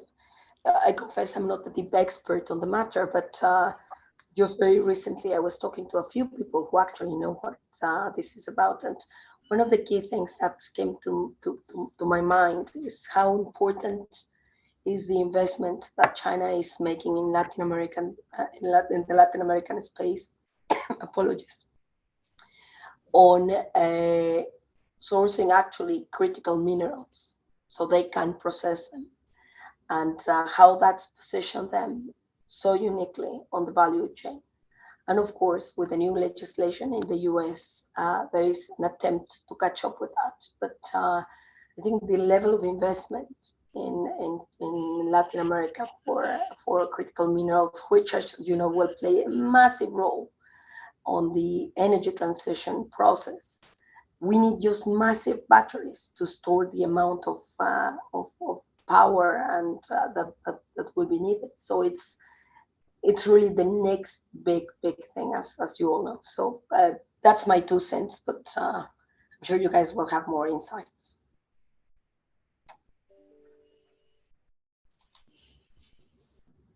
Yeah, I would just make one comment. It's just that I think given the trends that we've seen, in the US and the EU in the last couple of years, just a much more inward focus by Brussels, by Washington, et cetera, so that to some extent, or Latin America hasn't been a focus as it was maybe 5 years ago or so. So I think that's playing into the fact that it leaves a little bit of a vacuum that Beijing is able to step into. Mm-hmm. So maybe we move to talking about the financial sector. So is the financial sector in Latin America prioritizing decarbonization?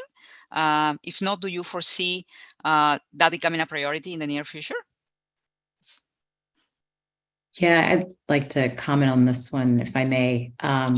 Yeah, no, I think on the financial sector, it's actually been a huge driver. So the investment community as a whole, but yes, the financial sector in particular. And I say that because if you look at some of the largest financial institutions globally, they've made global commitments, and they're aligning to Paris. They are making net zero commitments. And then if you want to go deeper, they are also actually setting KPIs. So they're quantifying what does it mean to commit to net zero? What does that look like? And then even further and deeper is that they're actually creating metrics at a sector level. And that's where you really see some considerable climate maturity. Again, this is probably your largest banks or global banks, but a level of sector differentiation focused on some of your more carbon intensive sectors. So oil and gas, your power sector, your auto sector, and then in some cases, moving further into, for example, the aviation sector. And so, and having the banks, that level of methodology and frameworks. For example, JP Morgan has the carbon compass methodology, and other banks also have similar frameworks. And it gives some guidance of what are those KPIs. So in the power sector, what are those particular metrics that they should be aiming for and how they measure their carbon emission reduction targets. So a lot of maturity, again, at the highest levels. And I guess what I would say for smaller financial institutions or the rest of, into Latin America and other regions is that the direction of travel is clear. This is kind of where things are moving. And so these largest banks are providing a bit of a North Star of what good looks like. I would even add to that, Roseanne, and say in some cases, I think the financial institution may be leading certain governments and policies in this. You know, BlackRock said that they're going to achieve net zero by 2050. So not only will this change sort of sector level decisions around what type of investments these institutions are making, but also within each of their portfolio companies, there will be initiatives and efforts to drive and reduce carbon. And just to, I pulled up the global chart of financial flows, and just to highlight what the private sector has contributed in 2020, 632 billion went to support climate. And of that, half was from the private sector. In Latin America, it was about 35 billion and split between public sector and private sector about evenly, but highly concentrated in Brazil, Mexico, and Colombia. So I do think that the private sector plays a very critical role and is absolutely necessary. And so many of these government initiatives should really be focused on supporting and catalyzing and enabling that that investment from the private sector. Yeah, and I think financing would be very, important in the near future, given the outcomes of COP27. No, I think all the countries, all the developing countries, basically cry for money and help from the more developed countries and financing institutions. So I think Julie, if I may, the one thing I would add on financing is particularly relevant for Latin America and the Caribbean, of course, is the development financing that comes through multilateral organizations and international banks. So with the announcement of the World Bank, I do apologize, with the announcement of the World Bank in, I think it was 2019, that they would not be funding any oil and gas projects anymore, and subsequent decisions by other financial institutions, I think that sends an important signal and hopefully supports the development of low carbon energies in the region as well. So that's another interesting signal that I think governments are reading quite well. Thank you, Barbara. So we have another follow-up question. Would a mandating a standardized approach to net zero strategy development, reporting and accountability be feasible? And would it be beneficial?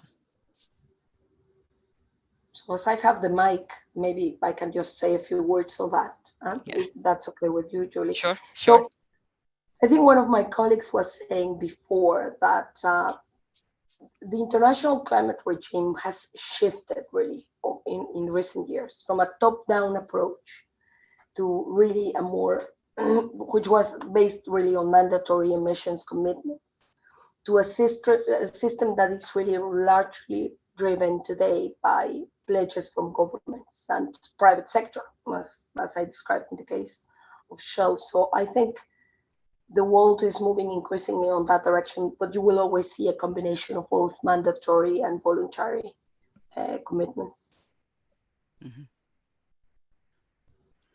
Yeah, I would add that I think it would benefit to have some standardization and some transparency, because it allows for comparability. Because at the moment, when it comes to climate commitments, there's a range of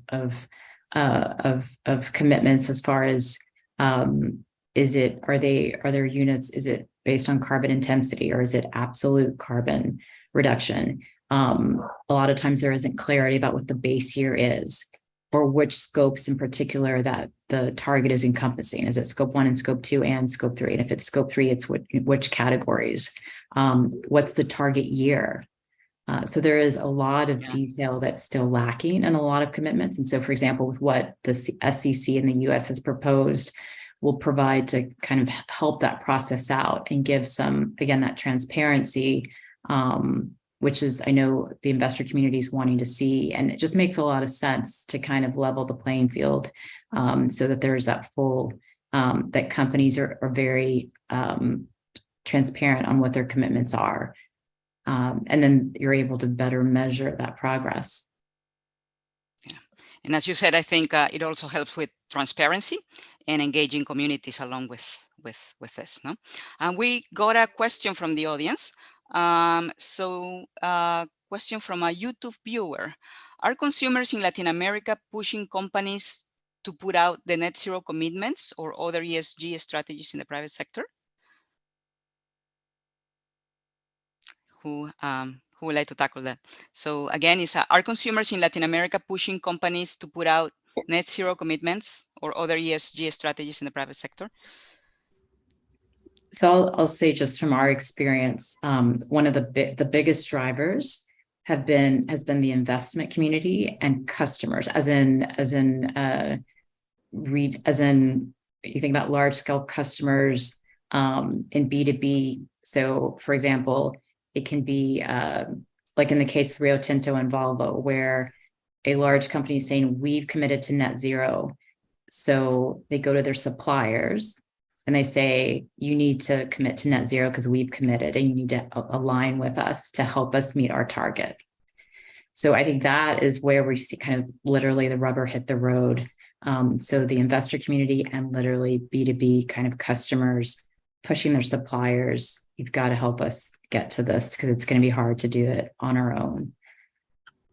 And increasingly, I'll just add to that, one thing that we've seen a lot of traction in the market are analytics firms that might assist in mapping the supply chains for decarbonization and sustainability purposes. And I think without that layer, it makes it really hard to execute. And as more and more sort of software platforms and SaaS products evolve in the decarbonization space, I think then you're creating both transparency, visibility that will really support decision-making at the corporate level. I couldn't agree more with what Roseanne and Tara said, particularly the B2B angle to it. These international companies that want to still sell their products on the global markets, in Europe in particular, they need to meet certain CO2 characteristics, and they need help from their service and product suppliers in country. The one thing I would add is civil society. So even if consumers I don't have enough data points to put my finger on how much pressure is being felt, but what is true is that the NGO activism in Latin America has a long tradition, but has increased over the past decade, I would say. And they are increasingly also becoming more sophisticated in terms of how they approach their demands and how they make sure that their voices are being heard. And one of those mechanisms is they are increasingly going to courts and presenting legal cases against certain activities. And that, in consequence, has an impact on decision-making, on legislation, on regulations, on policies. So I think there are many approaches as to how society is influencing, consumers are influencing a movement towards net zero emissions in the region. And I think too, just very broadly, global public opinion, particularly with younger generations, it's increasingly an issue of concern. I was actually helping my 10-year-old son last night with his science homework, and they were talking about the GHG impacts in various forms of agriculture. And I think, that was not something that was on our radar when I was growing up.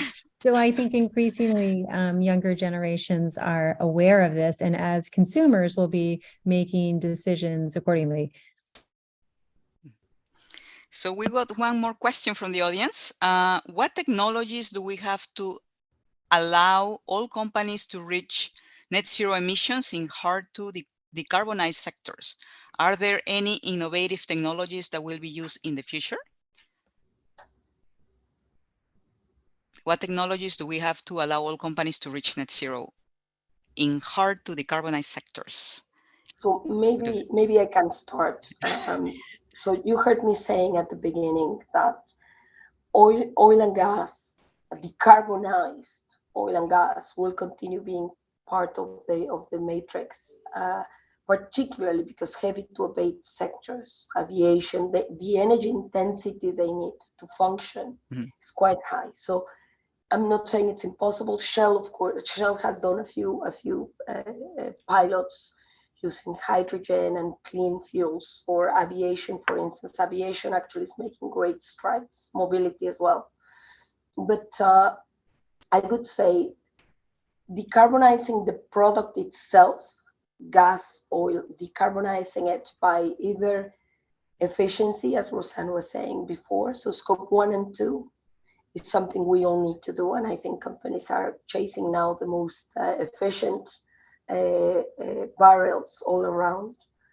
But also very importantly, you need to work with those heavy to abate companies or sectors to identify technologies that might help in terms of mitigation. So for instance, carbon capture and storage, the UNFCCC and the IPCC coincide that it's going to be an important technology if we want to achieve the Paris targets. So we need to make sure that carbon capture and storage in particular is well regulated and well recognized through efficient market mechanisms as well. So I think from a technology perspective, carbon capture and storage is very high on the list. But of course, on the efficiency space, you have digitalization is actually creating massive, massive positive impacts. The use of drones to make sure that we minimize downturn time, for instance, in our operations. It's even the way we manage inventories using artificial intelligence. So there are many ways from an efficiency perspective. The big transformational technology, I think it's going to be carbon capture and storage. We have another question. How can the private sector work more closely with the public sector to further net zero strategies in Latin American region? Any positive experiences or best practices? I think we spoke about, a little bit of Volvo and Rio Tinto, but any best practices for the private sector and the public sector, if you know any? So maybe I can, I don't want to do any commercials here, but so Shell has presence across the entire Latin America. And I think I mentioned before, of course, this is private to private, but our investments on biofuels and in Brazil has been quite an important element for us in terms of progressing a lower carbon emissions energy mix in the region. But working with governments in Trinidad, for instance, and Tobago, but also in Peru and Bolivia, we've been helping and working with them across industry, really, not only Shell, in identifying opportunities to use, for instance, gas. Natural gas is a very important hydrocarbon that it's lower on CO2 and still constitutes a very important alternative for decarbonizing the energy system in Latin America and the Caribbean. We are in Peru, I think we are working with some very small pilots, for instance, for electrification of vehicles. So we have, working with local authorities, we have engaged in putting some, again, pilot charging stations. So I think there are many examples, but those are just a few of them. Mm-hmm. Well, I'll just add to that. And again, I have to say it's not intended to be a commercial. One of our portfolio companies makes a renewably powered, a solar powered hydro panel that extracts water from the atmosphere. And it has a range of applications in remote areas that are experiencing either chronic or acute water stress. And we have seen through that company a number of partnerships and installations that occur at a very local municipal community level. And what they have created is a water as a service model where they install an array of these panels that then can be sold on a long-term offtake agreement. And so I think that's an example where the partnership both lowers the cost of investment that's required and helps to accelerate the transition to a cleaner economy. Mm-hmm. Thank you, Tara. I have also seen in my practice an increased number of public and private partnerships for projects, for development projects that are that mean to decrease carbon emissions. So I think is moving forward. The interest from financial institutions on this. We have one more question from the YouTube, a YouTube viewer, I guess, apparently very popular. Would establishing a voluntary carbon market help or hurt the private sector in Latin America in the long term? Voluntary carbon market. Who can?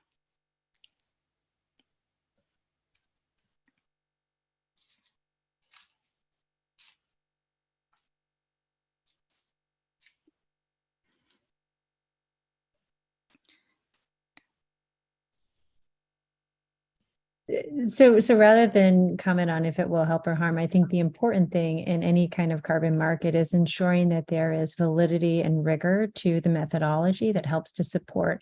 Because when you begin to dilute the integrity of any one carbon credit, I think that's when the entire concept really erodes. But I think increasingly there is interest in moving beyond just a pure carbon transactional exchange and looking at projects that can also support broader development goals, such as gender creation or economic opportunity for community members. And this also ties into that discussion of the Amazon and as an asset, and thinking about how we can think more broadly about incorporating some of the environmental externalities and supporting the monetization of these benefits.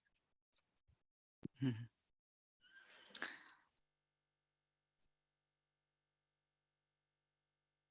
As climate impacts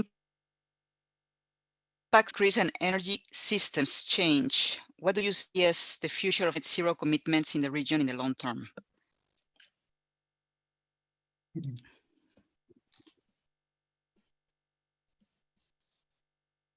I'm so sorry, Julie, can you repeat the question? Sure. Yes, as climate impacts increase and energy systems change, what do you see as the future of net zero commitments in the region in the long term?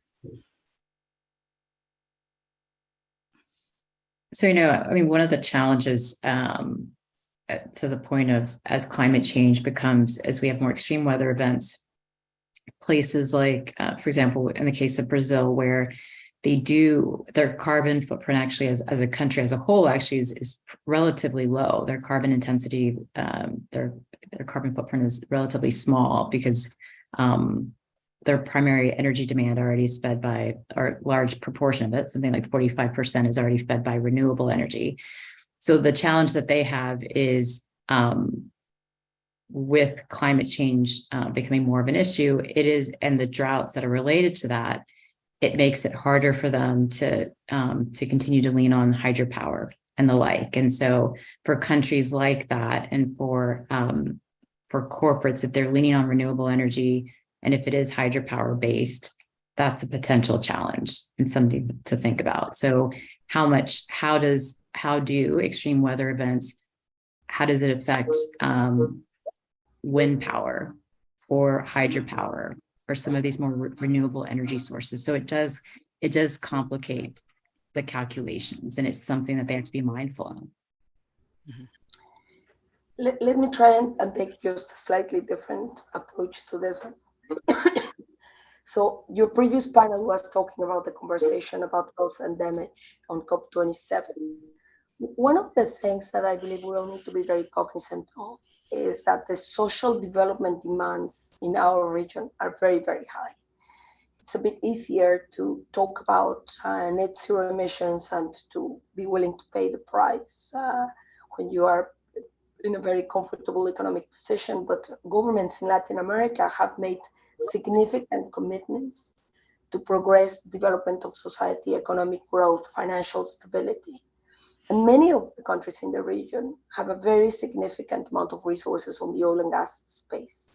So for me, one of the key questions, and this is where the international financing, the loss and damage conversation come into play, is how do our countries in this region actually, working with the private sector, find means of generating wealth with the energy transition? I think the energy transition presents a unique opportunity for Latin America. We talked about the vast resources, and I'm talking about nature-based solutions, carbon credits, that Latin America has. So, and there are many. Chile, for instance, is progressing a very aggressive agenda when it comes to hydrogen.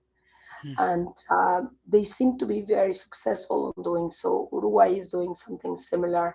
Colombia has probably one of the most articulated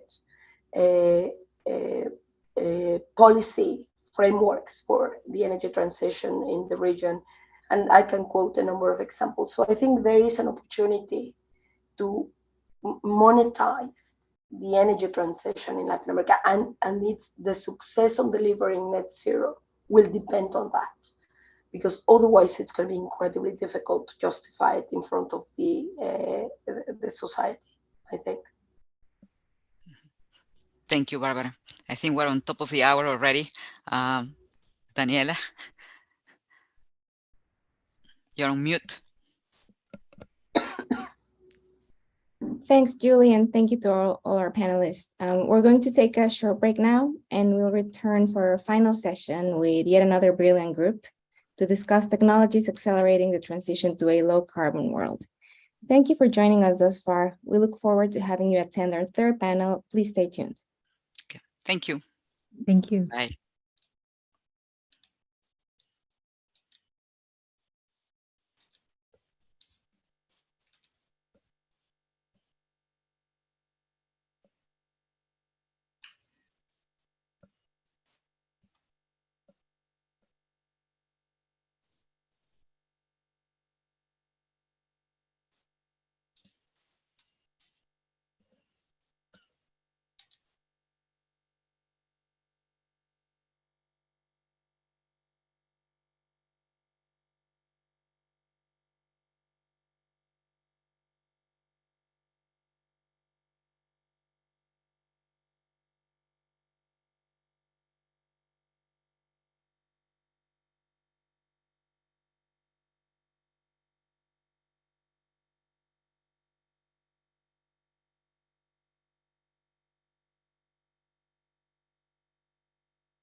Hi, folks. Testing my audio.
Welcome back, everyone, and thank you for joining us. I'm Daniela Stevens, the Energy, Climate Change, and Extractive Industries Program Director here at the Inter-American Dialogue.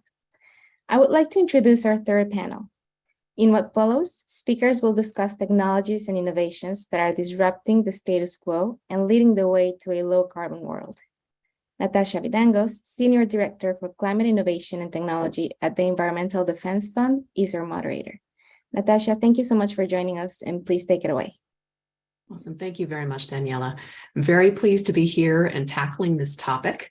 I think it's one that really strikes at the heart of the question of how we create the kind of transition that we need to see to be able to achieve the stable climate that is front and center for so much attention, especially as we're nearing the end of the COP. One of an expression that I've often loved is that it's only a disruption if you're not ready for it. If you are ready for it, it's a transition. So bringing this thought and the greater consensus that is becoming common that we will need new technologies and new solutions to be able to address climate change. We have a lot in our toolkit today. We need to be able to deploy what we have in our toolkit today at the highest levels that we can. But we also know that as we look into 2030, 2040, especially getting out to net zero commitments in 2050, that we're likely going to need emerging technologies that are not fully on the market today. Many are in prototype stages or earlier stages of research, development, demonstration. So where does that leave us? And what does that mean in the context of Latin America, where you have a region which has so much diversity, a richness of clean energy resources, a changing geopolitical environment across the globe, and also new emerging trends in commodities and supply chains. We have a really excellent panel today to get at different aspects of this topic. I'll do some very, very quick introductions of the full crew. Adrian Howe is lead power sector analyst at the Department of State's Bureau of Energy Resources, ENR, where his work focuses on catalyzing investment in power systems that can deliver clean, affordable, and reliable energy. Lisa Vicidi is a senior manager in Deloitte Consulting's government and public services practice, where she provides technical expertise and manages international energy projects in emerging markets. She's also a non-resident senior fellow and the former founding director of the Energy, Climate Change, and Extractive Industries program at the IAD. Pedro Brancarci is the head of external relations at Petrobras, Brazil's state-owned, publicly traded oil and gas company. Pedro leads a team on government relations, public policy, and international affairs. So many thanks to all of you for being here with us today to tackle this extremely rich topic. I'd love to start with a first question to Adrian and see if you can help us level set a little bit. There's so much excitement in the area of emerging technologies. Can you tell us a little bit about where that excitement is focused, what technological areas are getting the most attention, and what are the trends? If you can bring out your magic ball, it'd be lovely to know where you think we're going to be in around 2030 and how that plays out in terms of developing supply chains and the commodity flows. Sure, happy to. Thanks, Natasha, and hello to everybody joining online. Yeah, I think this is sort of the pertinent question in the energy space right now, is sort of the pace, the implications, and the sort of structural elements related to energy transition. Because, I mean, realistically, the task ahead of us, if we're aiming to be limiting global average temperatures rising to well below 1.5 degrees, and aiming for net zero emissions by 2050, it's a formidable challenge. I guess from where we sit in the Energy Bureau of the State Department, though, we, one, undeniably keep that front of mind, but also are attempting to pivot towards the immense economic opportunity that such a transition occurs. You know, the scale, I think, of some of this technology and investment is often lost. But you know, just the deployment alone and the full range of clean energy technologies available to fill that over the next decade and beyond is to the tune of double digits, trillions of dollars. And this will fundamentally underpin economic activity for the world for decades to come. And so how that transition comes about, I think, you know, you look at illustrative examples, because all of this is sort of going on a flying while designing the plane kind of approach, where there are just different test beds, almost laboratories of different approaches to market-based tools, regulatory-based tools, and sort of support mechanisms for the full range of technological-based tools that are sort of inherent in play. And so I look to the U.S. example as to kind of a country that's gone through a series of energy transitions over time historically. If you think about sort of wood to whale oil to coal to even now, you know, liquefied natural gas and et cetera, and onwards to where we are now. The net zero question is one side. I'll focus a little bit sort of on the power sector initially. That's kind of where I focus on in general. and the opportunities to transition, electrify other sectors towards the power sector, I think is probably a simplified or at least most streamlined approach to decarbonization. It's at least the clearest path forward. And so when you look at the power sector of the United States, for example, I think we have about 1.2 terawatts of installed generation capacity, right? And this is everything from 100-plus-year-old hydro dams to brand new wind farms, solar projects increasingly with batteries as well, the full gamut of suites of technology available. And again, understanding that every country's resource base is different. On the energy transition side, I think what you're seeing is that improved practices can at least bring more of these resources to bear. And so when you look at sort of where the transition story is happening, on the power sector in the United States, a good indication is what we have called the interconnection queue. So this is basically the full range of projects that are hoping to connect to the power sector grid. Again, not all of them will necessarily come to fruition or final investment decision, but it gives a pretty solid indication of who amongst the independent system operators and utilities in the United States, who is looking to interconnect, sort of the future of power supply in the United States. And so when you look at that, in the next 10 years, it's about a terawatt of new capacity. So again, that's approximately doubling the installed generation capacity in the United States. Again, not all of it will necessarily be built out, but a good indication of some of the trend lines. And so what you're seeing is that obviously most of that new power generation is renewables. If you look back even 8 years ago, in 2014, sort of the equivalent study amongst the interconnection list, there's about 325 gigawatts. Only 14% of that was solar. Now, again, more than a terawatt, and nearly half of that is solar.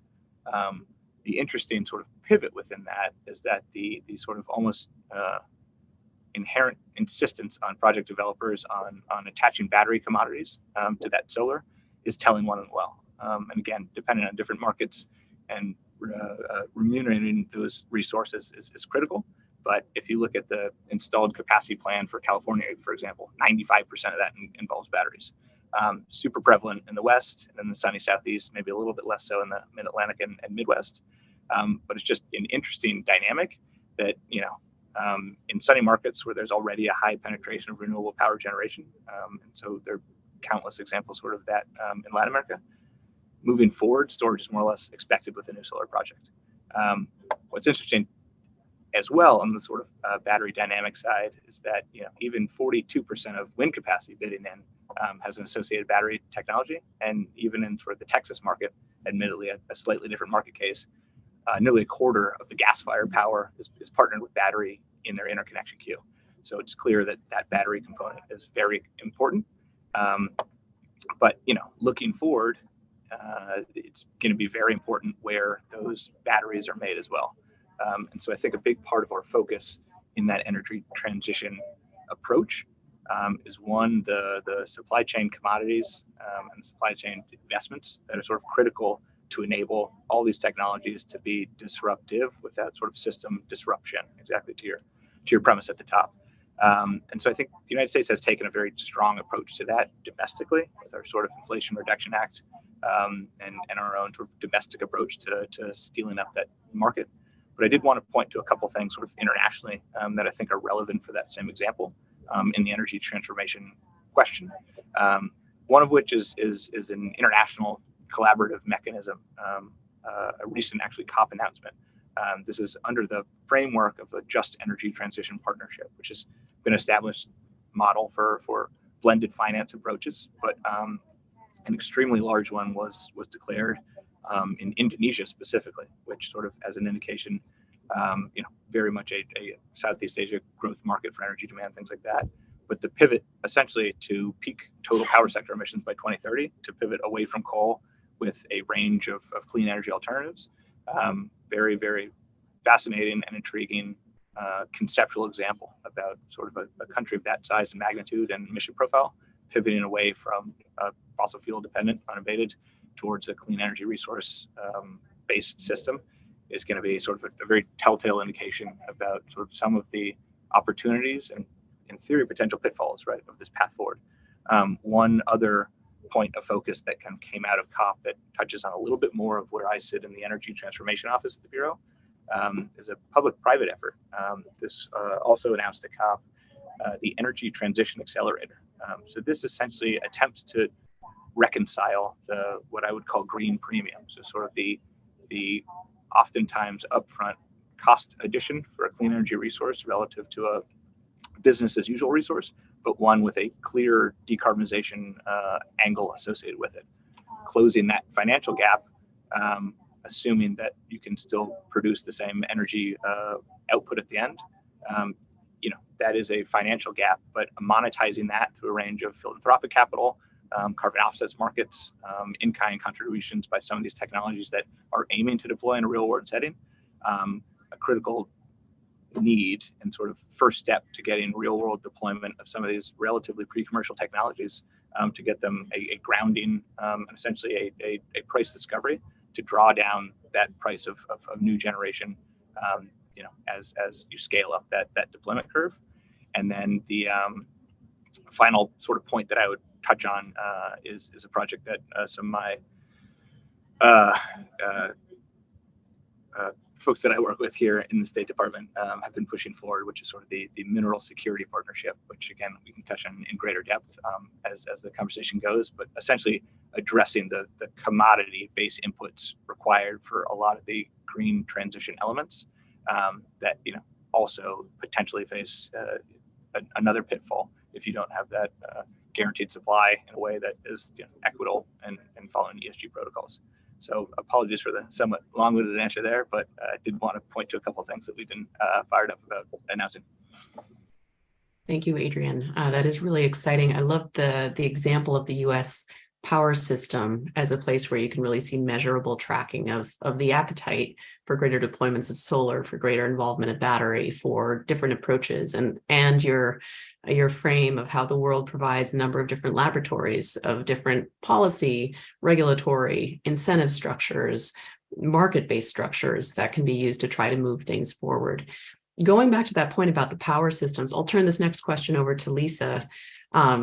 You have deep knowledge and deep experience in working with power systems throughout Latin America. And one of the things that we know is a challenge everywhere is that a greener, cleaner grid that relies on more variable energy, such as solar and wind, needs to also be a more resilient, generally better structured grid with additional capacities that aren't necessarily always there in the current systems that we have.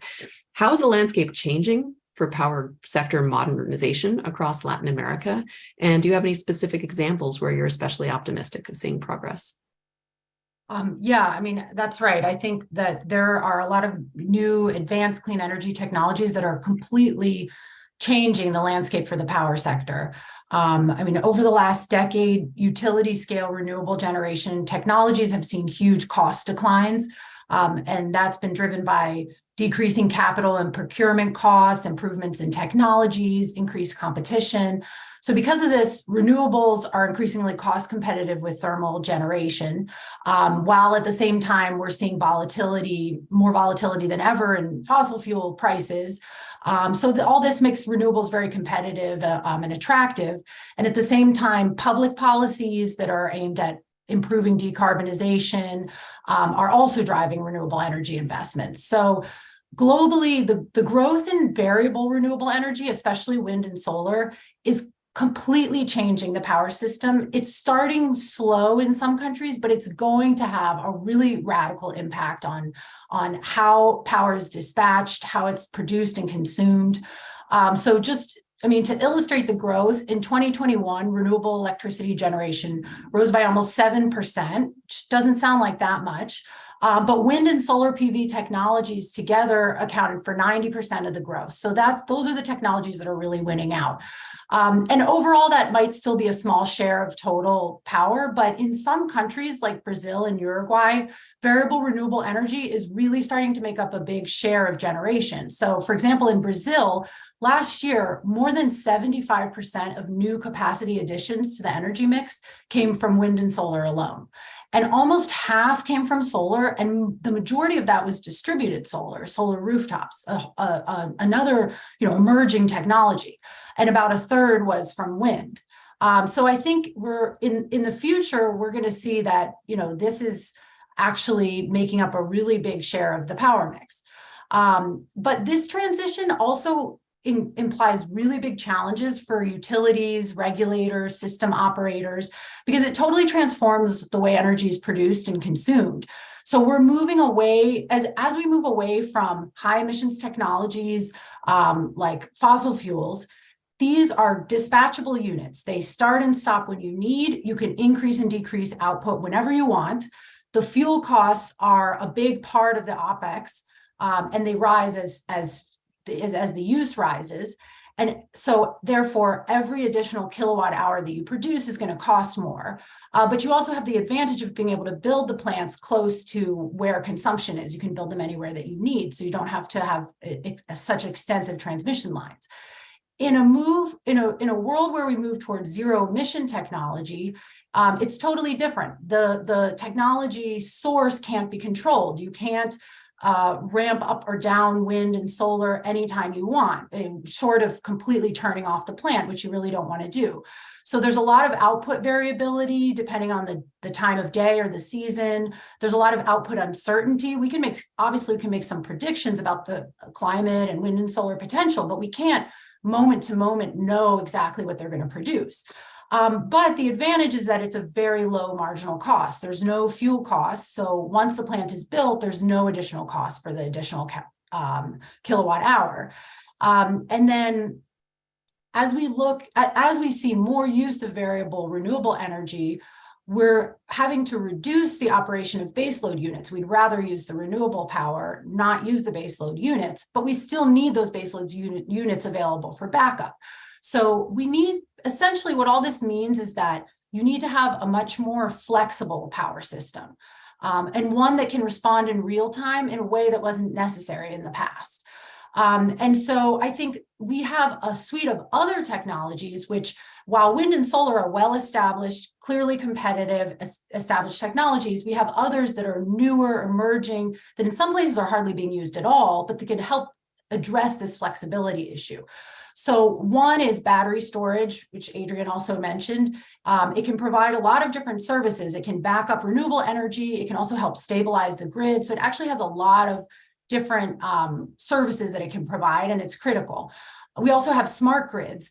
These help utilities monitor and control demand. So if we want people to respond to fluctuations in energy availability in real time, we need to have, for example, smart meters so that they can actually monitor their use. And utilities can also control the consumption of consumers through smart grids. Another key technology is distributed generation. As I mentioned, solar rooftops are booming in Brazil, also big markets in Mexico and lots of other countries in the region. And these provide additional resources to the grid. So we're not just relying on the central grid and the utility to provide all of our energy. And then a really emerging technology is what called vehicle to grid technology, whereby electric vehicles can actually, the battery from electric vehicle can actually provide backup power to the grid.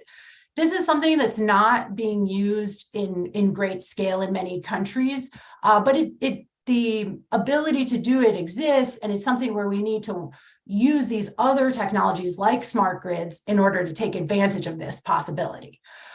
So that's kind of where I see the landscape of the power sector changing. Would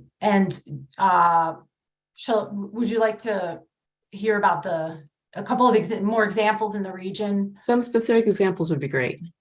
Yes. Yeah. So at Deloitte, I spend most of my time working for the Energy Resources Bureau of the Power Sector Program of the State Department, because Deloitte is the implementing partner that supports ENR's work all over the world.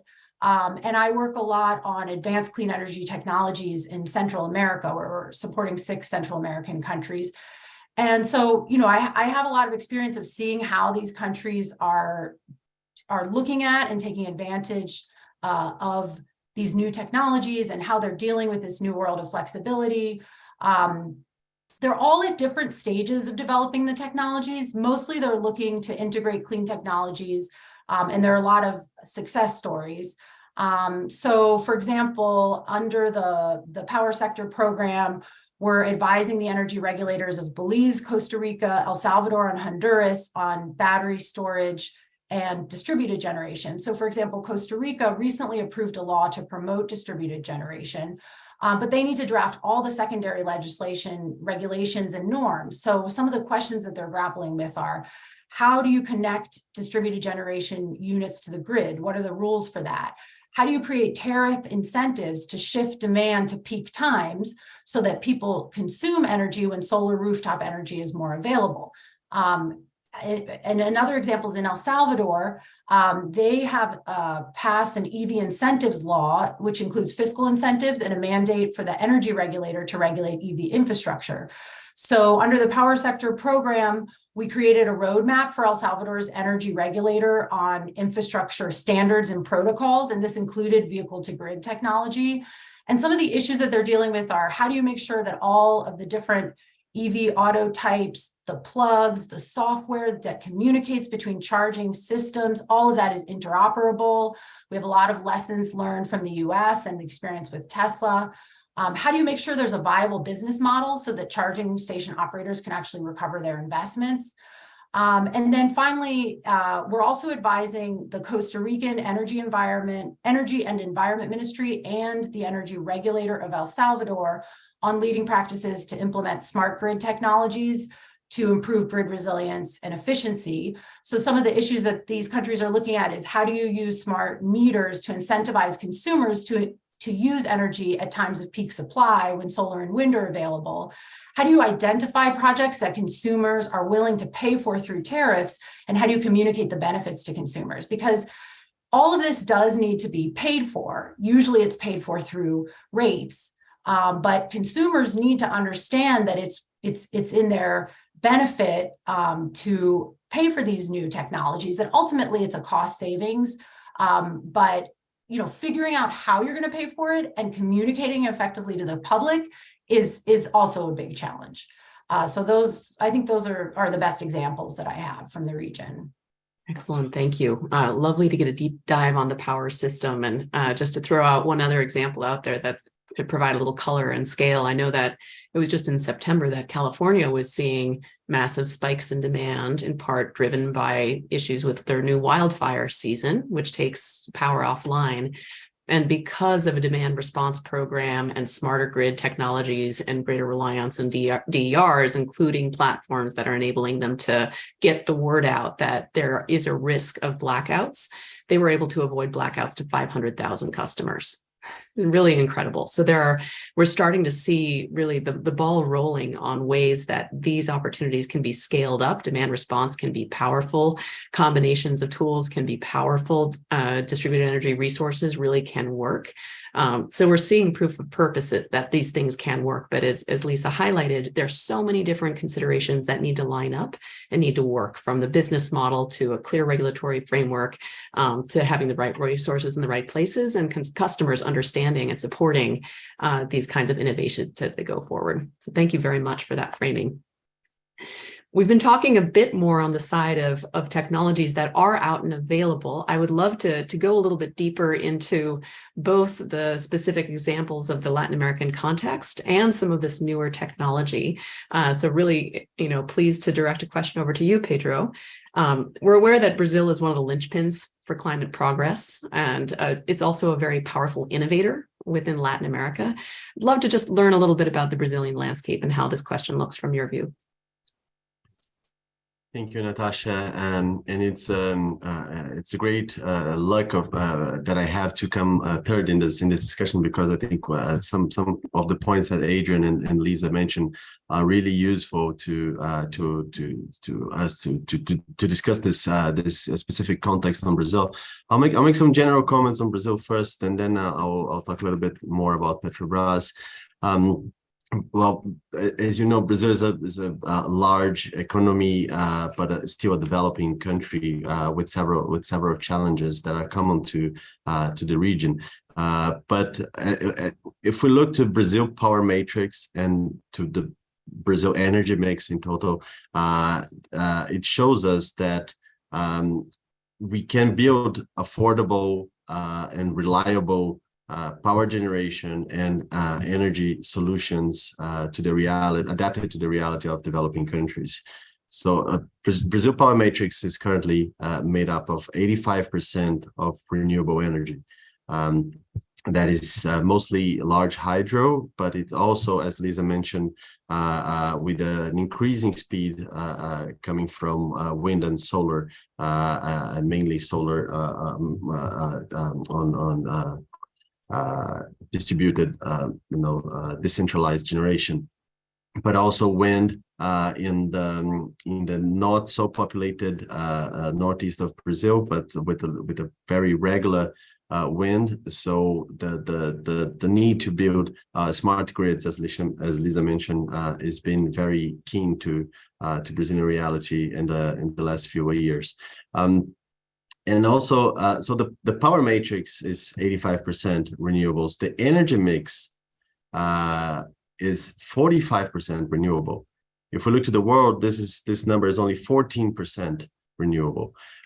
So we are talking about also many technologies developed throughout the last 50 years, especially related to biofuels in the transport sector. And that puts Brazil in a very different GHG emissions scenario from if you compare to other large economies.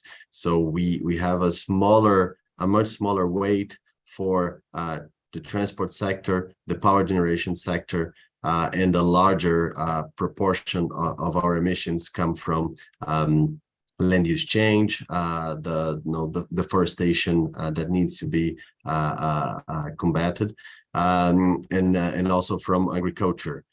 So this, I think this makes a very important point that Adrian already mentioned, that in different countries you have very different realities, not only of resources, but also of technological solutions that are mostly adapted to those realities. And I think that in Brazil, we learned to do this in an incremental way. So there was not a single technological breakthrough that made this possible, but it was built through a combination of public policy, private sector investments, and research, which was a combination of both. So both public institutions and private led research build this reality of a very renewable based power matrix and a very renewable based energy mix in our transport sector. And as a company, Petrobras has been a part of this effort when we apply a lot of resources and our internal energy into reducing emissions from both our production and the logistics associated. So we are players in both in the upstream and then downstream markets of Brazil, and we want to as a company, we aim to offer to the market a barrel of oil that is at the same time low cost, low carbon, and reliable. I think we discuss a lot about this energy, the trilemma of energy, being at the same time a tool to the energy transition, of assuring security of supply so that societies can run well, and being affordable in terms of not excluding people from the market or making people energy poverty. And how we do it, it's basically technology, I think, is the main answer from our side. We have the biggest research center in the southern hemisphere, and we cooperate with a lot of institutions, both in Brazil and abroad. In one of the areas that we are mostly we're dedicating most of our resources now is carbon management. So we already have made a lot of progress in carbon capture and storage, in our own operations, and we are expanding and diving, deep diving into this whole new world of carbon management that is going to be very relevant for the transition. Thanks very much. And this takes us, as I said, sort of into more of these emerging technology areas. Carbon capture and storage is a bit more mature. It's considered demonstrated, considered a technology really that is deployable today. But when you talk about carbon management, there are a couple different categories that often fit there. What are you describing exactly? And can you tell us a little bit more about some of those efforts? Yeah, I think it's true that CCS is a proven technology, but we have a very important issue here moving forward, and it's scalability. And I think Adrian also made this point very clearly, that the ambition that we have as a global society, translating to the Paris Accord and all the other commitments made at the UNFCCC, to reach a 1.5 degree scenario is the magnitude of the challenge. So I think that if you look to the IEA road to net zero scenario, we see that the world will need to have carbon capture and storage as one of the major tools for the transition.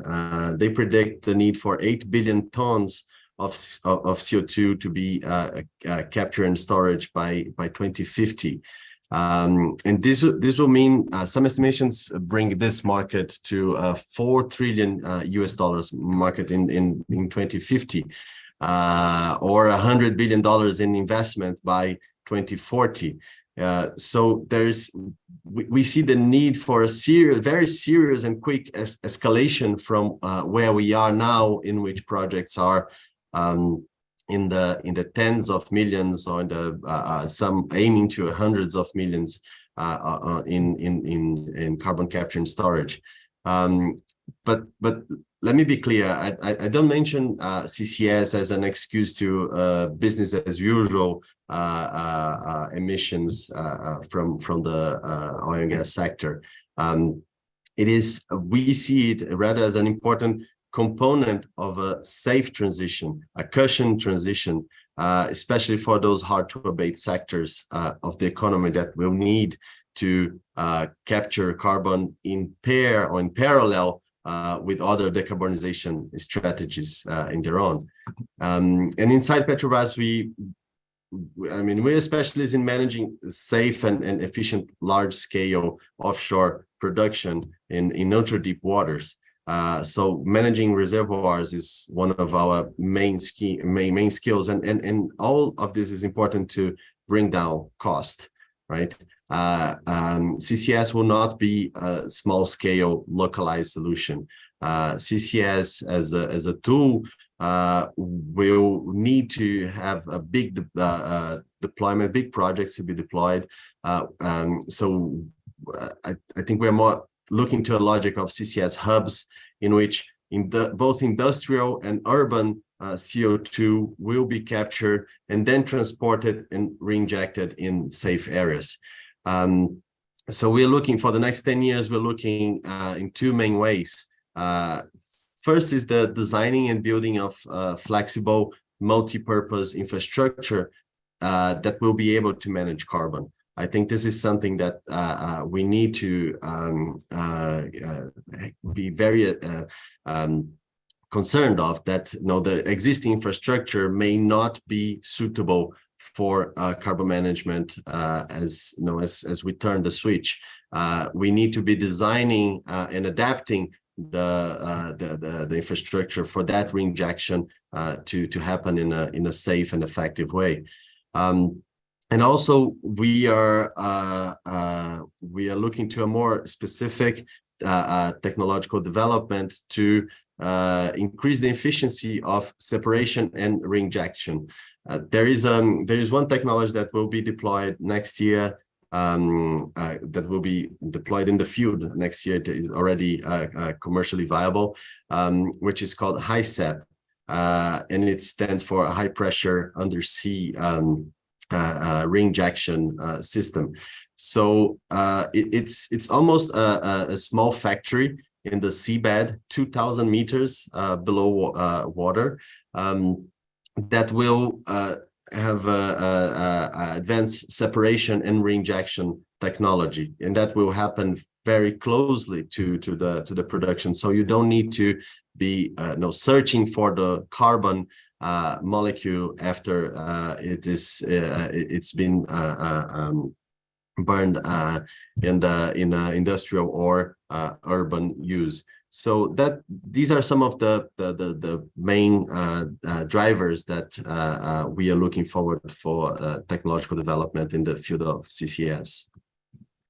That's really appreciate hearing about that. I know that in the United States context, there's a lot of interest in both CCS, but also different areas of direct air capture and other forms of carbon dioxide removal that can range from, blue carbon in oceans to forest management to land use to soils to a number of different technologies that can range many, many different categories. But one of the common issues comes back to where you store the carbon dioxide, and in the form of most engineered approaches. To our knowledge, one of the more permanent ways is to store it underground in reservoirs. So having that flexible infrastructure is of intense interest. And in the United States, there was actually an explosion of a carbon dioxide pipeline in a small community, asphyxiated a number of people. Nobody died. Thank goodness, but it was a really, really terrible example of what can happen when that infrastructure goes wrong. So, I know that in the United States, we're also putting a very close eye on how we really build it well and how we build it right. And in the government report, considering the pipeline explosion that happened in the United States, it was determined that the pipeline was not prepared for the level of heavy rains and landslides that was occurring in Mississippi at that time. So it's one of those areas where we need to be technologically a step ahead, not only of the next set of opportunities and challenges that come with the technologies that are emerging, but also with the natural changes that climate change is adding to the actual natural situation of how we do it. So it's one of those areas where I think there's a lot of learning across the globe on how those technologies can move forward. Very, very interesting to hear what's happening in Brazil. Getting into a related topic, one of the I heard somebody make a comment the other day that it's getting harder for policymakers to really be able to distinguish between what is technology hype and what is technology reality. There's a lot of excitement around about what technology can do for us in terms of helping to engineer a transition. But also we know that no technology is perfect. Everything comes with challenges. Everything comes with opportunities. How do you view the world out there around hype, whether we're talking about technology areas like hydrogen or carbon dioxide removal? There's some folks who are saying that we should be deploying all of it now everywhere. There are others that are saying more, we need caution, we need to learn more before we move forward. In reality, as with most things, the truth is probably somewhere in the middle and requires combining insights from both sides. Where do you see things going?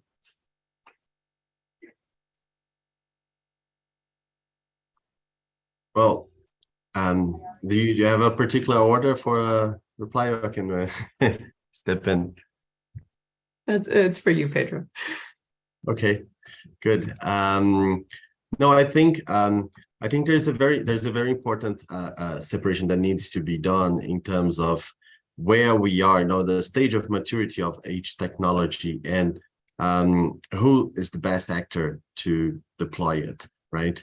I think there's a lot of expectation that big oil companies will be the ones that will do the energy transition from A to Z, and I don't think that we have those superpowers. I think there are a lot of several other actors that are relevant in the deployment of those technologies, in the research of those technologies. So in the oil sector, I think that there should be a strong commitment to measurable, scalable, and verifiable commitments to decarbonize, and so I think that's where we are heading in the oil and gas community. You have the Oil and Gas Climate Initiative, which is a very relevant area of discussion for the new technologies, the new technological developments that can decarbonize the oil and gas sector. But there are, I think the main answer to your point is there is a need for very strong national policy coordination in terms of where do you put your incentives, right? And each country will have a different resource scenario and different technological scenario. So you need to look at the green premium, as Adrian mentioned. How much is the green premium for each technology in each country, so that we can move towards the lower CO2 scenario with the lowest cost for society, right? So you mentioned nature-based solutions in Brazil. Of course, this is very relevant, and it's almost, I would call it almost a low-hanging fruit, right? To stop deforestation or to regenerate deforested areas is way more cheaper for society than deploy direct air capture in our cities, right? So I think the discussion is not only it's about technology, it's also about who is the most adequate player to do that, and also how much it will cost for different societies that are facing this common challenge.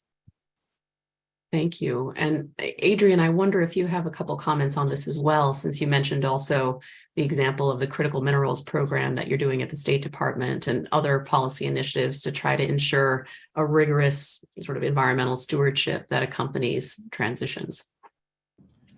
No, absolutely. And absolutely take quite a few of Peter's points on this as well. I mean, I think that there is a bit of a dynamic involved, of course, here, right, between the public levers, the tools that we have available, and sort of a market-based structure within energy transition. And I'm fairly unabashed, let markets play out kind of person, particularly in the power sector, right? I mean, the notion of rational investment decisions based predicated on sort of marginal cost dispatch, in theory, that should drive what ultimately I think is kind of the end goal for a future power sector, right? One that is clean, one that is affordable, and one that's reliable. But I think a couple things are at play. One, I think there's a consensus that not all global energy markets, particularly hydrocarbons, are free markets necessarily. And two, that markets can do a lot of great things, right? They can sort of iron out inefficiencies. They can drive down the price for consumers. They can, if not structured properly, have a bit of an imbalance between monopoly and monopolies. But what they can't necessarily do is pick a date in the future necessarily to achieve sort of an end goal unto itself. And I think that's where policy steps in. And if we are operating under the sort of imperative of the UN climate panel reports that say that we have a very narrow window to address the devastating impacts of climate change, you do need occasionally at least extra market actions or levers to press that forward. And so that's, I think, where we kind of sit back and I attempt to take a technocratic approach to that, right? Where what is the technological, regulatory, market-based tools that can get to that ultimate clean, affordable, reliable power system. And I think that there are a few things that can be done that are sort of imperative. I mean, one, you have to signal credible signals for long-term investment. In my mind, I think these are long-term technologically neutral incentives. I mean, you're attempting to generate zero carbon energy and innovation.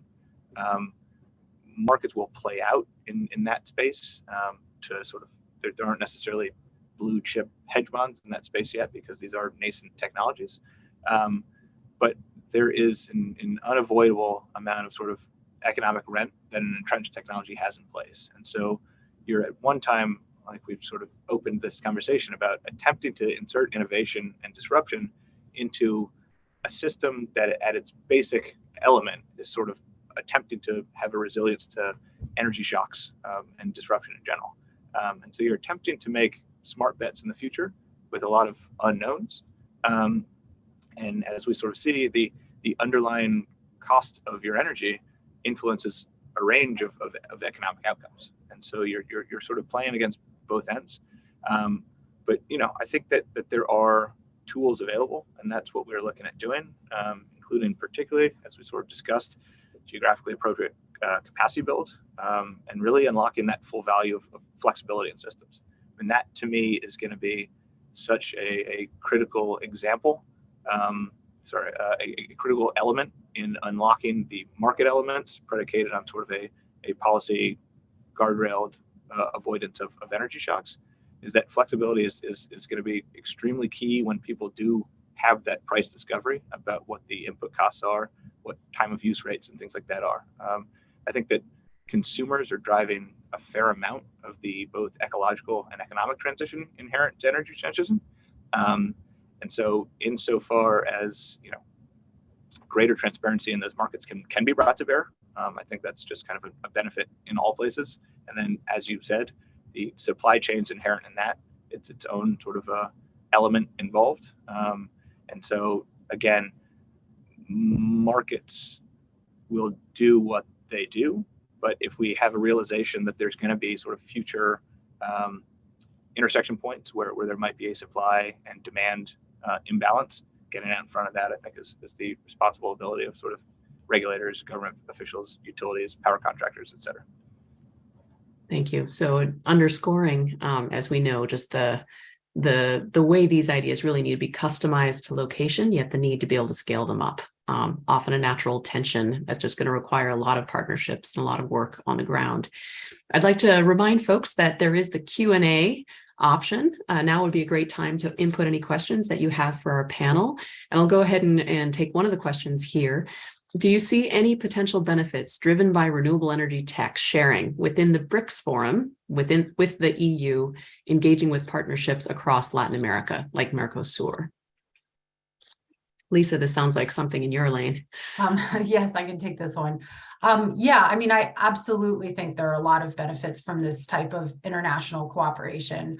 I mean, I think that sharing like leading practices, experiences, what went well, what went wrong, is really important for countries that are adopting new technologies. I mean, as I was speaking a little bit about earlier, you have to have technical norms in place before you can, connect new technologies to the system. You have to have a regulatory environment that, on the one hand, attracts investment so that projects get built, but at the same time regulates the sector so that the private sector doesn't get ahead of regulation, which can also happen. So there are lots of cases where, for example, charging stations were built and there was not enough regulation to make sure that they were interoperable and that people could use different charging stations all over the country. That's just one example, but you have different rules for solar rooftop, and you don't harmonize them. So it's really valuable for countries when they're starting off to hear about what's been done elsewhere and what works well and what's, the best practice. And it's good to have global standards, which we have for many of these things. And that's a lot of the work that we do is, answering these questions, telling countries how have other countries dealt with this. And I think it's extremely important. And going back to the issue of technology, it's true that we don't have all the technologies today to reach net zero, and that different technologies are in different stages of development. But there are already so many well-established technologies that many countries aren't using to the full extent possible.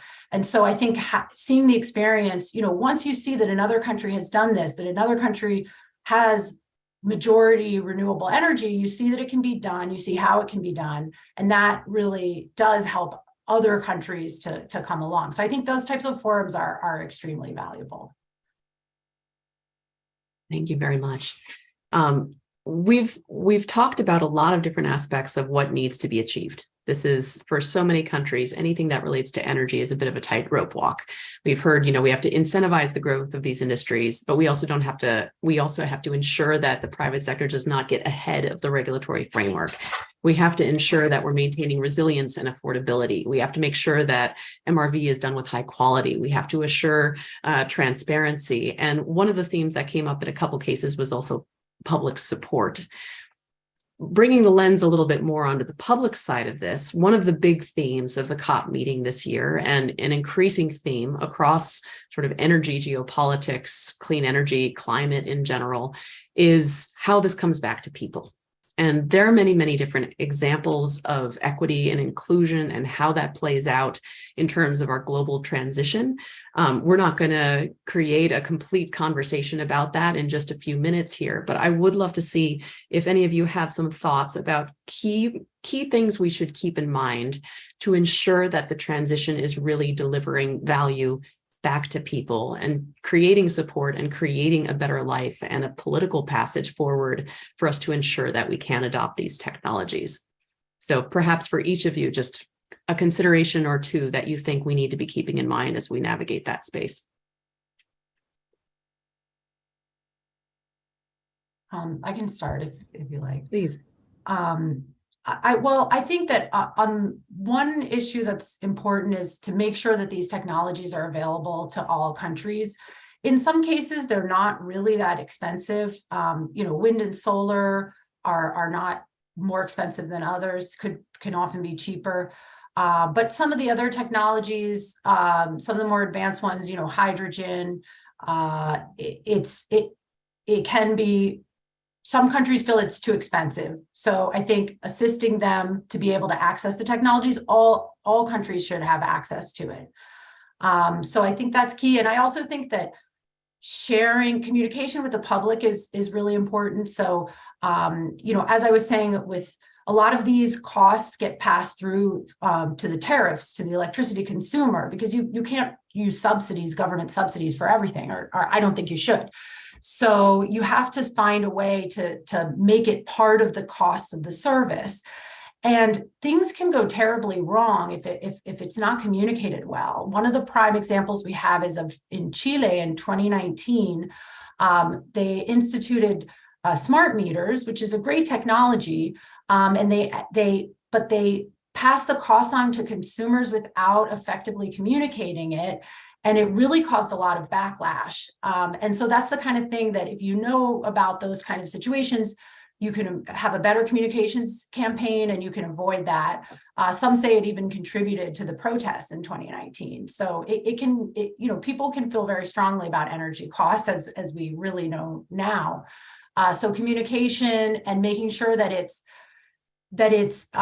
reaching that the savings are reaching the people who most need it. It doesn't, you don't have to distribute costs equally across the whole population. There are many ways to target lower income consumers.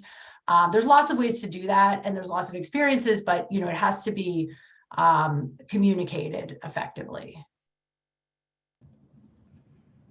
If I could jump in, Natasha, no, I at least wholly agree with that point, right? I mean, the very notion of disruption and innovation in any sector is that it's happening in kind of real time. And for those of us who are reading, the white pages on some of these energy technologies and resources, I think our own understanding is that countries probably can be more forward-leaning than they even think. And so communicating the successful outcomes of some of this transition are imperative. And Natasha, to your opening framing, I mean, there's obviously inherent complexity in all of that. There was in energy transition in general, pre-Green Invasion. And so we're dealing with relatively sort of unparalleled circumstances in global affairs in general. But the specific elements of people's awareness to not fall back on sort of preconceptions about what a technology can or can't do, or limitations, or what the reality of accelerating deployment of some of these technologies, I think is absolutely inherent to getting real world deployment and example. And then, in my opinion, that will drag along somewhat. There's an expression that capital is cowardly, but I think that they seek established paths forward, right? Bankability to drive down the costs of investment and finance for these technologies. It does start to snowball once it's there, but a lot of that is some of the public discourse, and some of that is real world examples and deployments where we can be helpful in the near term. Yeah, and I think I think there is the main way for us to be sure that those concerns are taking to due consideration is putting them into the design of the projects, right? We hear a lot of talking about ESG when most of people are really thinking about the E part of ESG, right? And I think that the S pillar, the social pillar, for many major companies is more about doing corporate social responsibility activities, which are great, but are certainly not sufficient to really bring inclusive solutions. So I believe in, and we learned a lot as I said, being a major operator in Brazil, a developing country with a lot of challenges. We learned a lot in our own experience here on how to engage with local or affected communities in the places that we are active. We have enlarged that concept a lot in the recent years, so that we understand that our activity brings impact to not only the people that are physically around our factories, our installations, but also to the broader community. And I think communication is, of course, the main tool. But I mean, we're not always able to do those full scale communication as needed. So I think there is there is of course a big opportunity there for companies as a whole or organized in sectorial associations to put forward this dialogue agenda. And I think it connects well with our event here at the dialogue, that we take this homework of improving the quality and the horizons of those dialogues. Appreciate that very much. I'm aware that we only have about 2 minutes left on the clock. So I'll just do a very, very quick summary and offer our speakers afterwards, if they have another final comment or two to make, we'll take it right to the end of time. Basically, what I'm hearing in terms of no regrets actions for how we move forward. There's deep value in a strong regulatory framework involving people, better communications, involving them earlier in projects and designs, customizing things to specific context is essential. Strengthening foundational infrastructure, opportunities like Lisa's comment about needing a more flexible power system to be able to adapt to the changes that are coming. Adrian's comment about what we're learning in terms of creating the commodity markets and supply chains that are going to be necessary moving forward. Looking at opportunities with a systems lens, thinking about how protection of forests may well be something that economically is a better option for us to pursue than direct air capture, other areas where there might be a technological fix. We need to think about that with a broader approach to make sure we're really incentivizing these in the right way and creating the right balance. And finally, just the value of all of the lessons learned. The world is full of laboratories. This is new territory for many of us. There's so many lessons coming out in so many ways and so much information available. So whether it's collaborating through multilateral fora, sharing best practices, or learning from one another, creating that dialogue agenda is going to be critical all the way through. Any other additions, suggestions, comments from our speakers? I just want to thank Daniela and MK and the dialogue for the invitation, and congratulate Daniela on the program. And it's wonderful to see how it's thriving under her leadership. So I just wanted to say that before we close. I would echo Lisa's words as well, and thank you for the invitation to be here today. It's good to have this cross-border dialogues being promoted, and very happy to join it. Thank you. And likewise for me, thank you so much for the opportunity to be here. It's obviously a very exciting time to be in the clean energy market. So thank you all for bringing this all together. Many thanks to our speakers. Back to you, Daniela. Thank you, Natasha. Thank you, Lisa, for those wonderful words. Lisa Vicidi, the founder of our program. What a fascinating panel. Thank you for sharing your insights. We heard excellent news regarding unprecedented additions of renewable energy. We heard about distributed generation schemes and about different technologies under the umbrella of carbon management. No doubt the transition presents challenges for utilities, operators, state-owned companies in Latin America, but we have promising, albeit imperfect technologies like batteries, like smart grids, and other technologies under development that will help address flexibility and moreover guarantee reliability and sustainability. This was a very positive note to end on. As we have reached the end of our energy conference, I would like to thank our wonderful speakers and wonderful moderators. A big thank you to our sponsor Chevron and to our Energy Committee members for making this event possible. Also, a huge thank you to my colleague MK Burin, who has been instrumental in the organization of the conference. I appreciate your work, MK. And many thanks to the audience. I hope to see you at our next events and certainly in person here at the Dialogues office in our 7th Annual Latin American Energy Conference in 2023. Thank you, everyone, and have a great